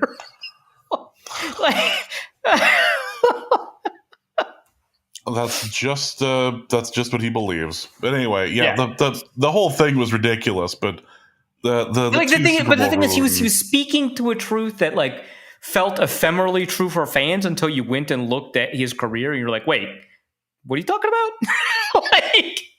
The Vikings should have had 2 rings in that vague period, kind of like 5 to 9 years ago. And it's like, yeah, I can understand why a Vikings fan would believe that. That was their window, man. That was their window. Yeah, but like Amir Abdullah, you were on those teams. Tell me which ones had those vibes. Yeah. Hands red like Elmo, I guess. Asks, will the Vikings be better than the Packers this year? Well, the Packers have one more QB surgery than the Vikings, so there's that. They also don't have a receiver, and Christian Watson likely isn't going to start the season, so they're going to have to get their drops from somebody else. No, James. They have a lot of receivers. They're all wide receiver 2s. They're just it's just the land of misfit wide receiver 2s. Yeah, I mean, like, can you build a ship out of can you build a plane out of wide receiver 2s? Yeah, I don't know, man. Okay, I'm not a Matthew Golden guy. The time they finally drafted a first round receiver, as Aaron Rodgers watches from the distance. Finally drafted a receiver in the first round. Just texting his AI wife. Yeah. That's my favorite conspiracy theory at the moment, by the way, is that it's just an AI like fiance, girlfriend, whatever. It's one of the most likely conspiracy theories I've ever heard, right? Like that one's just like, okay, yeah, like sure. It's God in the machine or whatever. It's Epstein files and this. These are the two most likely. Yeah, exactly. The Vikings are better. Come on. It's every time they do something on defense, that's the year they finally fix their defense. No, it's not. No, Sorry. I don't know that Chicago beats the Packers this year, but I do know the Vikings should be better than the Packers this year. Yeah. But Room Don Sharif, I'm just gonna pronounce They all that. keep changing, man. Yeah, we need a new revolution. In the Discord, in the Discord server, in the Discord. I'm trying to avoid government lists and shutdowns. Who the hell are the top 3 quarterbacks in the NFC? Boy, you got Jalen Hurts, and then things get real murky. Yeah, so I was looking at Mike Sando's quarterback tiers over at The Athletic, where he asks like 50 executives to like put all these quarterbacks in various tiers and rank them and stuff. And so like, yeah, Patrick Mahomes, Joe Burrow, Josh Allen, Lamar Jackson, those are the top 4, right? Those are all AFC quarterbacks. Okay. Number 5 was Matthew Stafford. Which, come on. That's wild to me. Not even healthy. I don't like. Is he playing like 9 games this year? I don't know, man. Is he playing 6? Who's to say? Yeah, but the next player on the list is a really great candidate for being a top 3 NFC quarterback, Jaden Daniels. Obviously, 1 year of data, great year of data, but we've seen like really, really hot rookie starts before, specifically in Washington. So it'd be kind of interesting to see how that plays out. But I think given the year that he had, and I think given the way that he plays, it would be tough for me not to say that he doesn't deserve having that, in the conversation, right? I think that he plays in a style and manner that is relatively sustainable, right? Like I think that he triggers pretty quickly and can get rid of the ball. I think he's reasonably accurate. And I think, he's hunting for big plays a lot. He obviously, does choose to scramble on occasion and stuff like that. But I don't think like it's the kind of stuff where you're like, that's not replicable, right? Like the RG3 stuff, like obviously injury is like the biggest element of the RG3 story. But the other element of the RG3 story is that he was running, in large part, a lot of elements from Baylor's offense in the NFL that did initially take the NFL by surprise. Everyone was talking about RPOs that year. It was like the first year people were talking about RPOs in that capacity. And I'm not going to say that got solved, but because that was a kind of the first iteration of RPOs, they were relatively simple and they were relatively easy to counter once you had enough film on it. And so he needed kind of a couple of other tricks in his bag, and I don't know that he had it. I think Jaden Daniels has it. So I think it's fair to kind of put him there. So we've got Jaden Daniels, Jalen Hurts, and then a couple of guys where I'm like, I guess, which is Matthew Stafford. The next on this list, number 8, Jared Goff. I guess. Number 11, Baker Mayfield, maybe. And then Dak Prescott, Jordan Love, and Brock Purdy. And, obviously Jordan Love is not on this list for me. Dak Prescott, I think we're maybe a couple of years too removed from him being in this consideration, but there's not enough AFC guys where I can fully, knock him out of that list. Brock Purdy I've always been kind of against, right? Like I keep on talking about how he's not as good as his statistics would indicate. But we are at the kind of, we're reaching at this point in the list, and I think Brock Purdy has a pretty good argument at that point. Baker Mayfield also, we're going to see what happens without Liam Cohen there.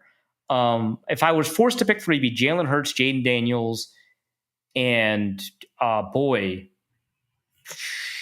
I guess if we're talking about a bunch of people whose production is suspect, I'm going to go with the one that has a stronger history of production, with his Jared Goff. So I'm going to go with Jared Goff, I guess.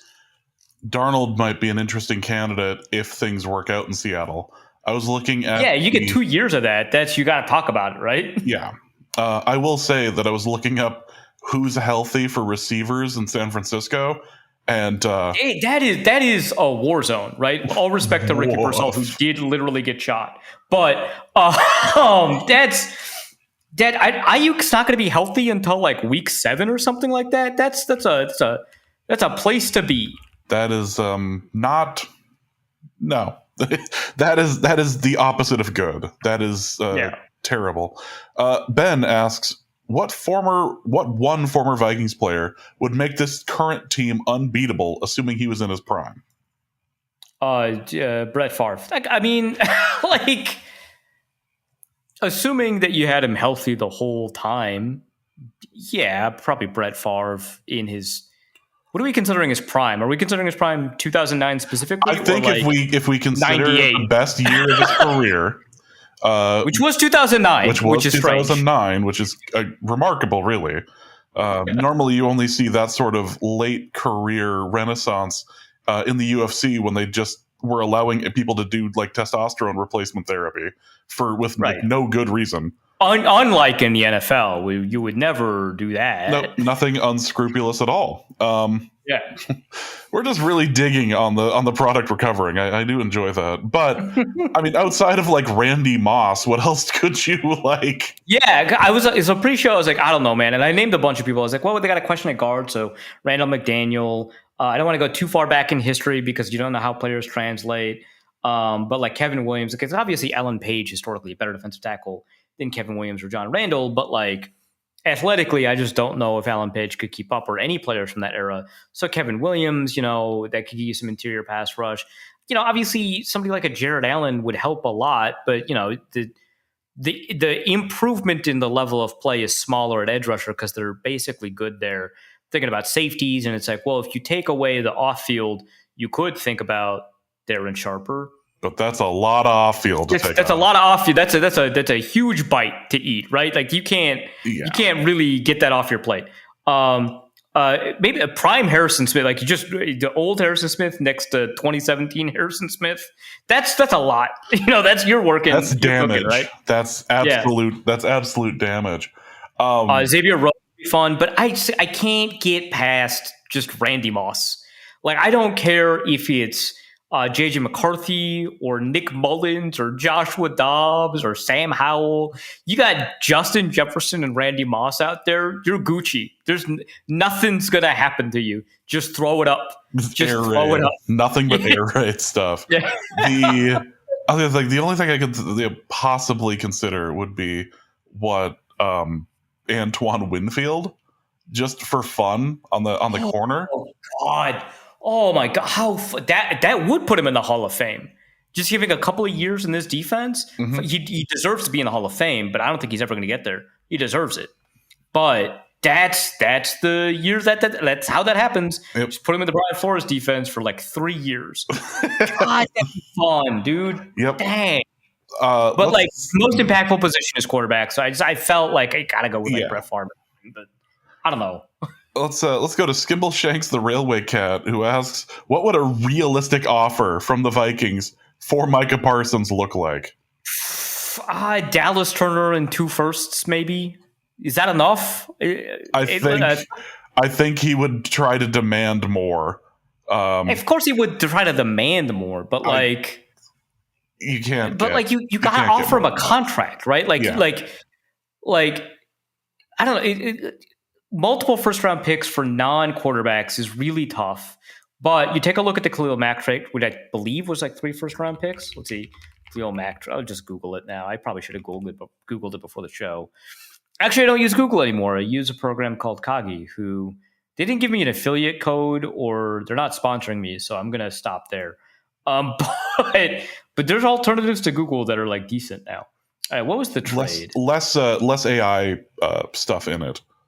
There's a lot less. I mean, like this one specifically doesn't have AI. Some of the ones you can turn AI, because one of my issues with Google search is that I've turned AI off like 9 or 10 times, and I just keep getting it, right?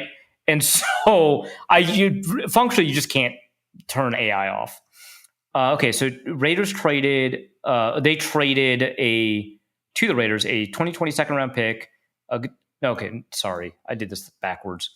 The Raiders traded Mack, a 2020 second round pick, and a conditional 2020 fifth round pick for a 2019 first, a 2020 first, a 2019 sixth, and a 2020 third.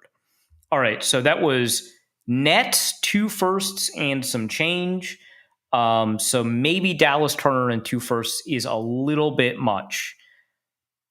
But that's probably the price that Jerry Jones will demand. So let's say Dallas Turner a first and 2 seconds, maybe. So that's probably the offer for a trade. And then you got to pay him, and it's like probably like probably 40 million a year, 42 million a year. What does an edge rusher go for these days? I'm just coming up with numbers now. That's why you listen to this podcast. Go listen to a Star War, or go watch a Star War. Go watch a Star War. How much could a banana cost? Oh, yeah, $45 million. Yeah. So the top edge rusher deal right now is $41 million a year. That's TJ Watt, signed not this year, I believe, or is that the new deal for him? Anyway, $43 to $45 million a year, given the inflation of these contracts. So that's probably how much your banana costs. Yes. Next up, Skullchester asks, which Minnesota Viking, past or present, would make the best sumo?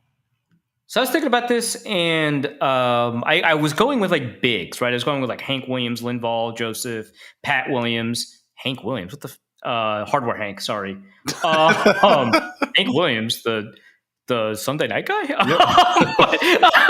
Monday Night Football, and yes, Monday night. Yeah. All his rowdy friends. I'm chugging on all cylinders, dude. All his rowdy friends are here for sumo. Yeah, but Pat Williams, Hardware Hank. Sure. But then I was like thinking like, so obviously in sumo, we've got a lot of really successful 320 pounders, but you do have like 280, 290 pounders. And once you really like explore that space, obviously you got to consider Thunder Bucket. You can't say no to that. Kevin Williams is up there for sure then at that point. Short arm, healthy, Sharif Floyd. But like John Randall's too small, Alan Page is too small. Edge rusher, I think Jared Allen. That's too much of a good time. I realize this might be a difficult choice, but Everson Griffin would be an interesting option. That was my last pick because I think that's the ideal one. Like that's all. I thought my road was leading to Everson Griffin. Obviously, there's a lot of but I just think that in terms of kind of the energy, the excitement, the attention to detail, the speed to power, it might be Everson. I think that's it. Like, I think obviously he's going to have to put on a little bit of weight in that scenario. I think that, it's tough as because he's 270 pounds when he showed up to the Vikings, which is bigger than most edge rushers, right? And they played around with his weight a lot to try and move him around to get him on the field. But he is maybe one of the most athletic edge rushers to ever play for the Vikings. And that is such a high bar to clear, given the history that they have. It's like Daniil Hunter, right? But he is in that category. And I think you're right. And that's, I think, the direction that we want to go in. Obviously, a lot of stuff with Everson Griffin happening kind of to the side there. But yeah, I think that he's the pick. Yeah, that would be fun. Patrick O'Neill asks, for the Norse Code parenting and merch corner, when are the wooden soothers hitting the Norse Code merch website? And when will Hell League participant t-shirts become available? That is an excellent idea. That's a good one. And I will need to figure out a few things on that one, because I think that is absolutely something that needs to happen. I don't know if the winners get a t-shirt or something, or if we just need to make participant shirts, but I love that for us. I think that's a great idea. You will not be getting anything for your idea. We just appreciate it. Yeah. I would have given you money, but Arif said no. So wait, what? Deez. Hey, we never had that conversation. Deez asks. Oh, we did. It's in the pre-show, and I'm just going to cut it probably. Deez asks, for Arif's gaming corner, I'm about to start a Nuzlocke run. Sure, for dude. Pokemon Platinum, and I'm stuck on which starter I should pick.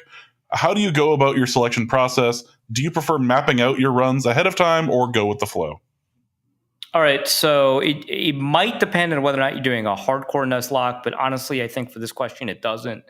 For people unfamiliar, Nuzlocke runs, and of course, I don't know anything about this. I definitely just did a bunch of really super quick research right before the show. Yeah, we're off the rails, by the way, in case you're curious. Yeah, we've hit that moment. But so there's Nuzlocke rules, which are that you're only allowed. So anytime a Pokemon faints, they actually die. You don't get to use them again. If you can only catch one Pokemon per route or per area. So if you trade for a Pokemon inside a Pokemon Center, that's the only Pokemon you can get in that city. But all the routes attached to the city, you can get one Pokemon. Some routes have water on them. Some routes are the water. Those are different, but it'll be clearly identified in the Pokemon information and also at the top of the screen wherever you enter a new area. You only get one Pokemon per area. And there's some other stuff like you have to nickname the Pokemon so that you develop an emotional attachment, so it's harder to lose them. And it creates a sense of challenge in what is otherwise like a game that a 10-year-old is designed to beat, right? Like it's not an inherently challenging game. And then you add all of these challenges, and then hardcore Nuzlocke mode means that you don't get to use items in battle.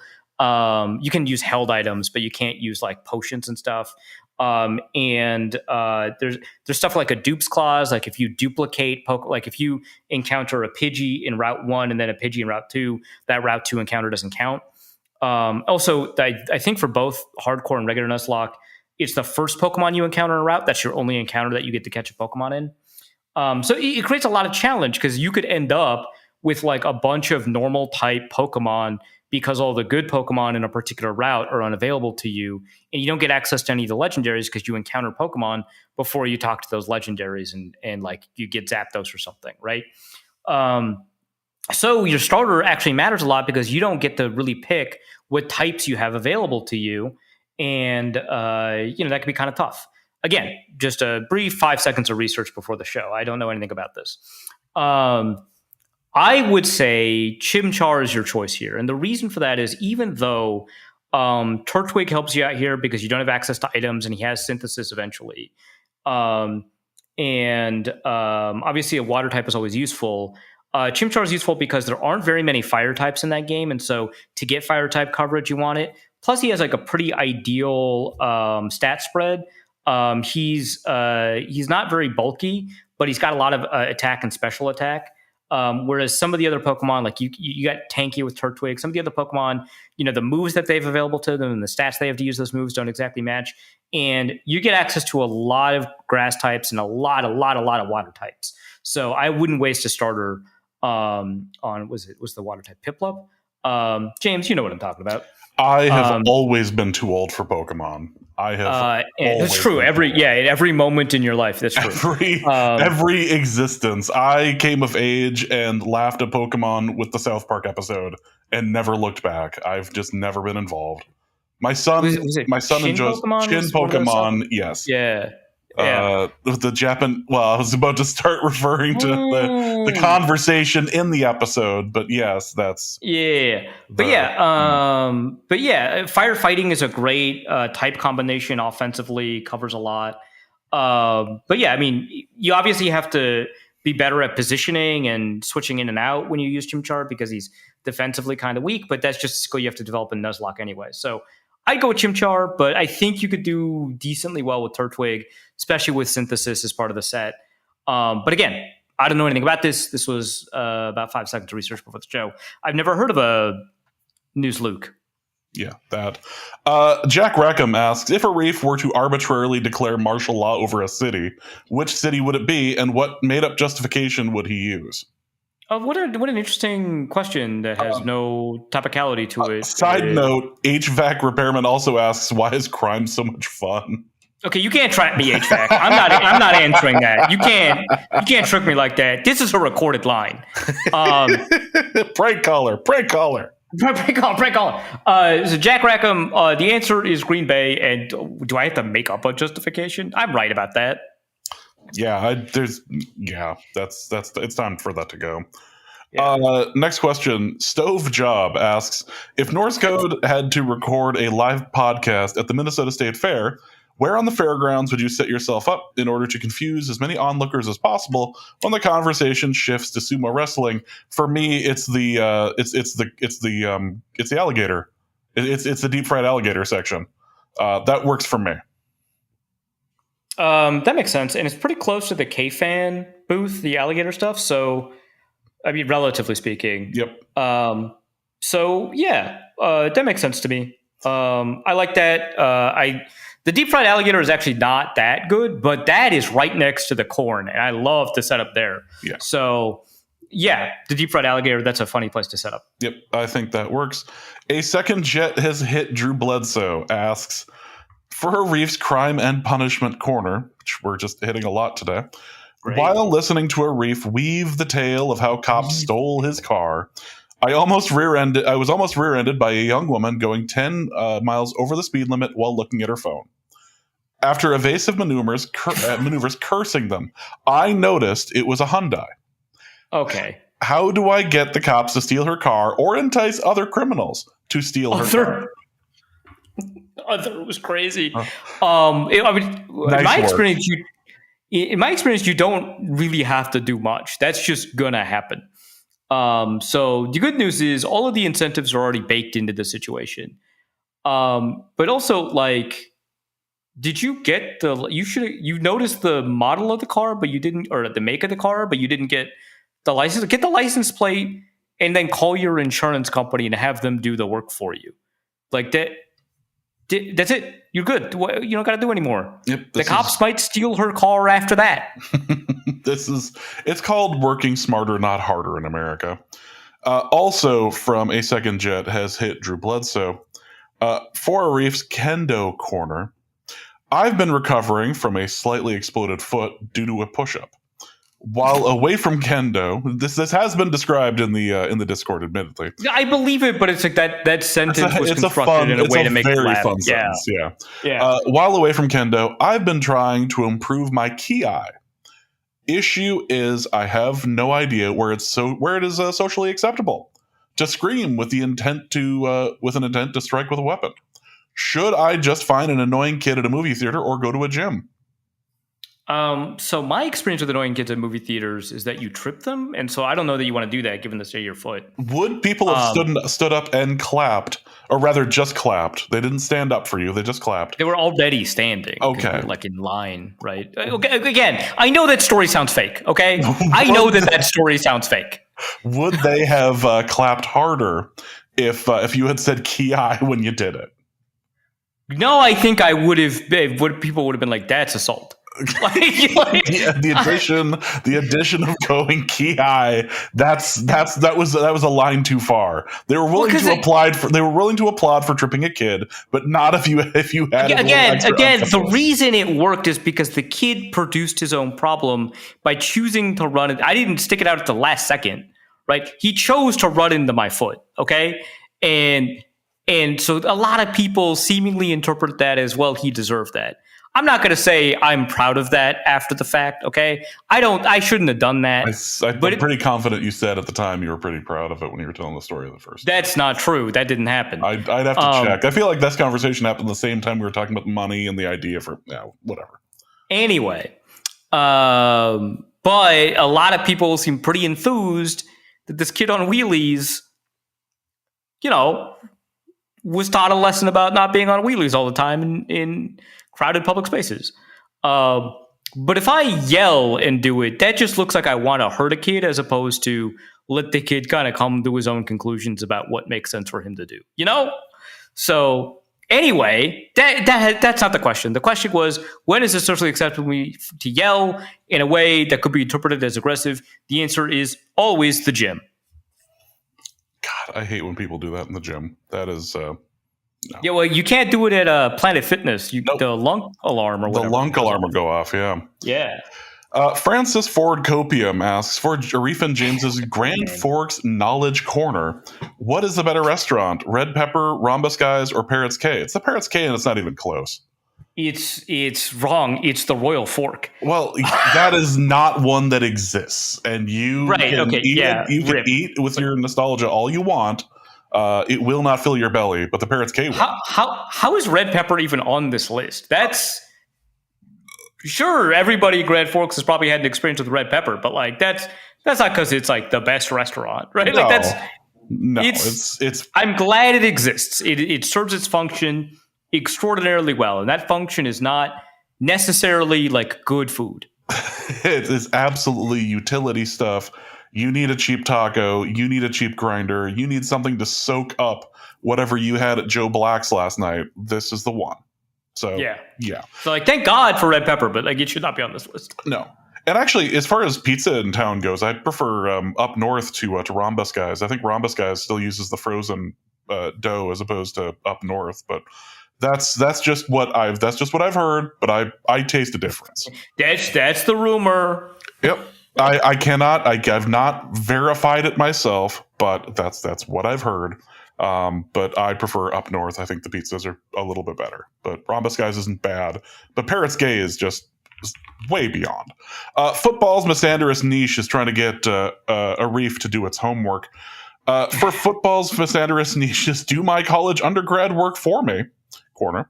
Edgar Allan Poe writes that, quote, the brevity of a piece of literature must be in direct ratio of the intensity of the intended effect. In other words, that the shorter the text, the greater the effect it should have on the reader.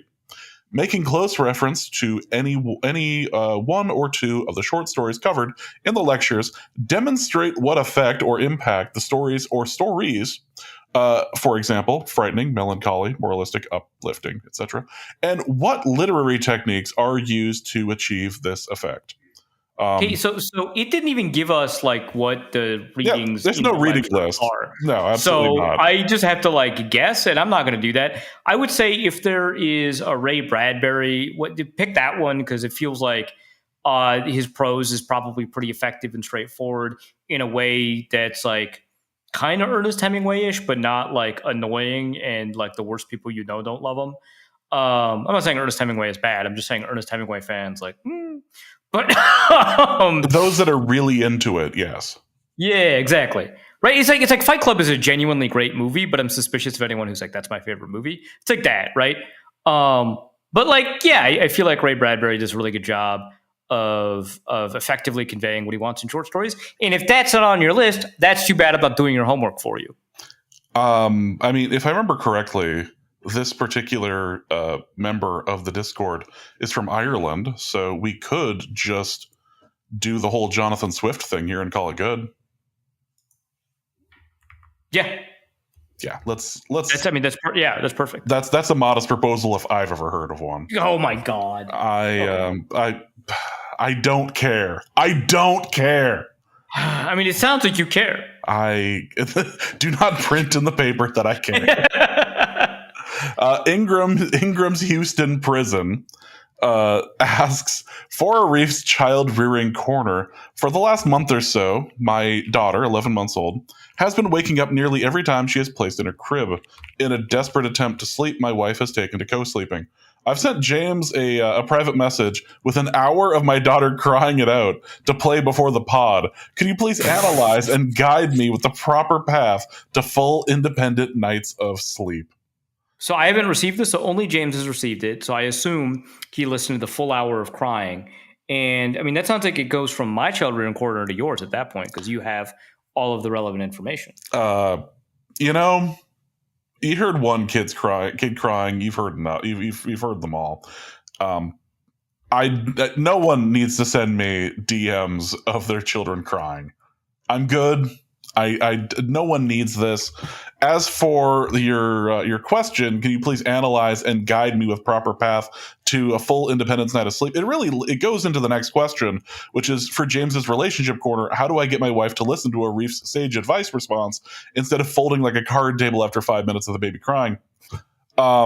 Is there some form of distraction that could be provided? Is there perhaps there's a fun thing on TV to watch? Anything but running to the child to save them. Let them be traumatized. You don't want to reward the child for that behavior. No, you don't want to reward children in general, but no, that's... Yeah, I mean, just as a broad rule, don't reward children for anything. Yeah, that's... Arif and I have been saying that since episode 7, so that's long-time listeners of the show are aware that this has been a standard policy since the very beginning. And Arif also just, if they were to be his employees too, that they know. In my experience, look, I don't employ child labor. Okay, that's just not something I do. But in my experience, they do yearn for correction. They do, but you do not want to reward them with like an employee of the month thing or anything, because that's just going to right. You wouldn't want to do anything like that, especially because, again, child labor is illegal in most states. We do have to clarify most. Yeah, not true. Like 7 years ago, we started doing this bit, but yeah. So obviously, you wouldn't want to do it because child labor is legal, but also, like, were it legal, you wouldn't want to give them bonuses or pay raises or extra time off or PTO or employee of the month or healthcare or dental, which is different than healthcare for some reason. Which you would be the one to make the comment about how dental should be covered on that. I don't know if it's the caffeine or whatever evil you've been imbibing, but I just assume that you just like fall asleep with like Swiss Miss packages in your mouth or something. I don't know anybody without a drug problem that has had worse teeth than Arif. It is truly remarkable. Oh God, it's so, dude. I had my dentist call me like the other day and was just like, "Are you good?" It wasn't like a collections call. It wasn't like, "Hey, 6 months, you got to do your appointment." It was just like, "Hey, so are you in an immense amount of pain? Just checking." Like it's just. Arif's dentist has a boat that gets launched every once in a while in the up in the boundary waters. I believe it's called the SS Wide Left. That is the sort of dental repair that Arif Godzilla Hassan has to deal with. Also, your new middle name is Godzilla, and I will be taking no further questions on this. Why? Okay, did someone else say that, or just you? No, this is I'm starting a rumor, and I like it. That is going to be the end of this episode of Norse Code. We hope you have enjoyed it. Arif, what do you have to plug? Yeah, check out Wide Left Football, because I probably will need more dental repair in the near future. But no, we got a bunch of cool pieces. So I've got a piece about the efficacy of using the preseason to, track performance in a player's rookie or second year, especially because JJ McCarthy didn't have a rookie year. So I've got that updated for all rookie and second year players. I've got a table going on there that I'll keep updated throughout the preseason to kind of give us that idea of like who, from the perspective of tracking who's going to have the best rookie season, our best idea of it. We've got a great piece from Ben Glassmeyer that's getting shared all on socials right now about Kyle Pitts. It's titled "Why Isn't Kyle Pitts Good?" I highly recommend that. A lot of people are really excited about the Bruce Feldman's Freak List every year. I've got James Foster fact checking that. It's going to be a great piece. And then the piece that's made the most rounds recently has to be my piece on sports journalism, ESPN, and the NFL. The fact that they just made the deal that they did, the NFL has an equity in ESPN, and what that means for sports journalism. So check all of that out over at wideleft.football. So that is going to be it for this episode of Norse Code. We hope you have enjoyed it. We'll be back next week to talk about the preseason game against the Patriots. So for Arif, my name is James. Thank you guys so much for listening.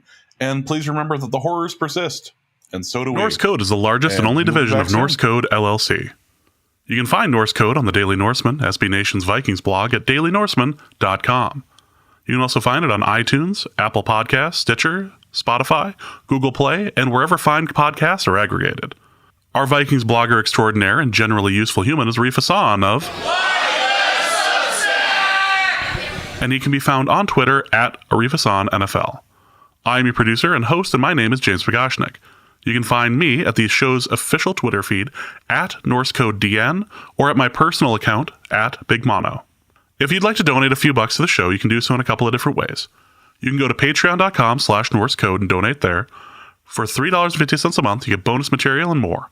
You can also go to paypal.me/NorseCode for a one-time donation, or you can go to norsecode.threadless.com and pick up some Norse Code merch. Any questions or comments that cannot fit in a tweet can be sent to norsecodepodcast@gmail.com. On behalf of the Norse Code staff, we thank you so much for listening. Our formula is this. Hey, all things are possible through the power of Ben DiNucci.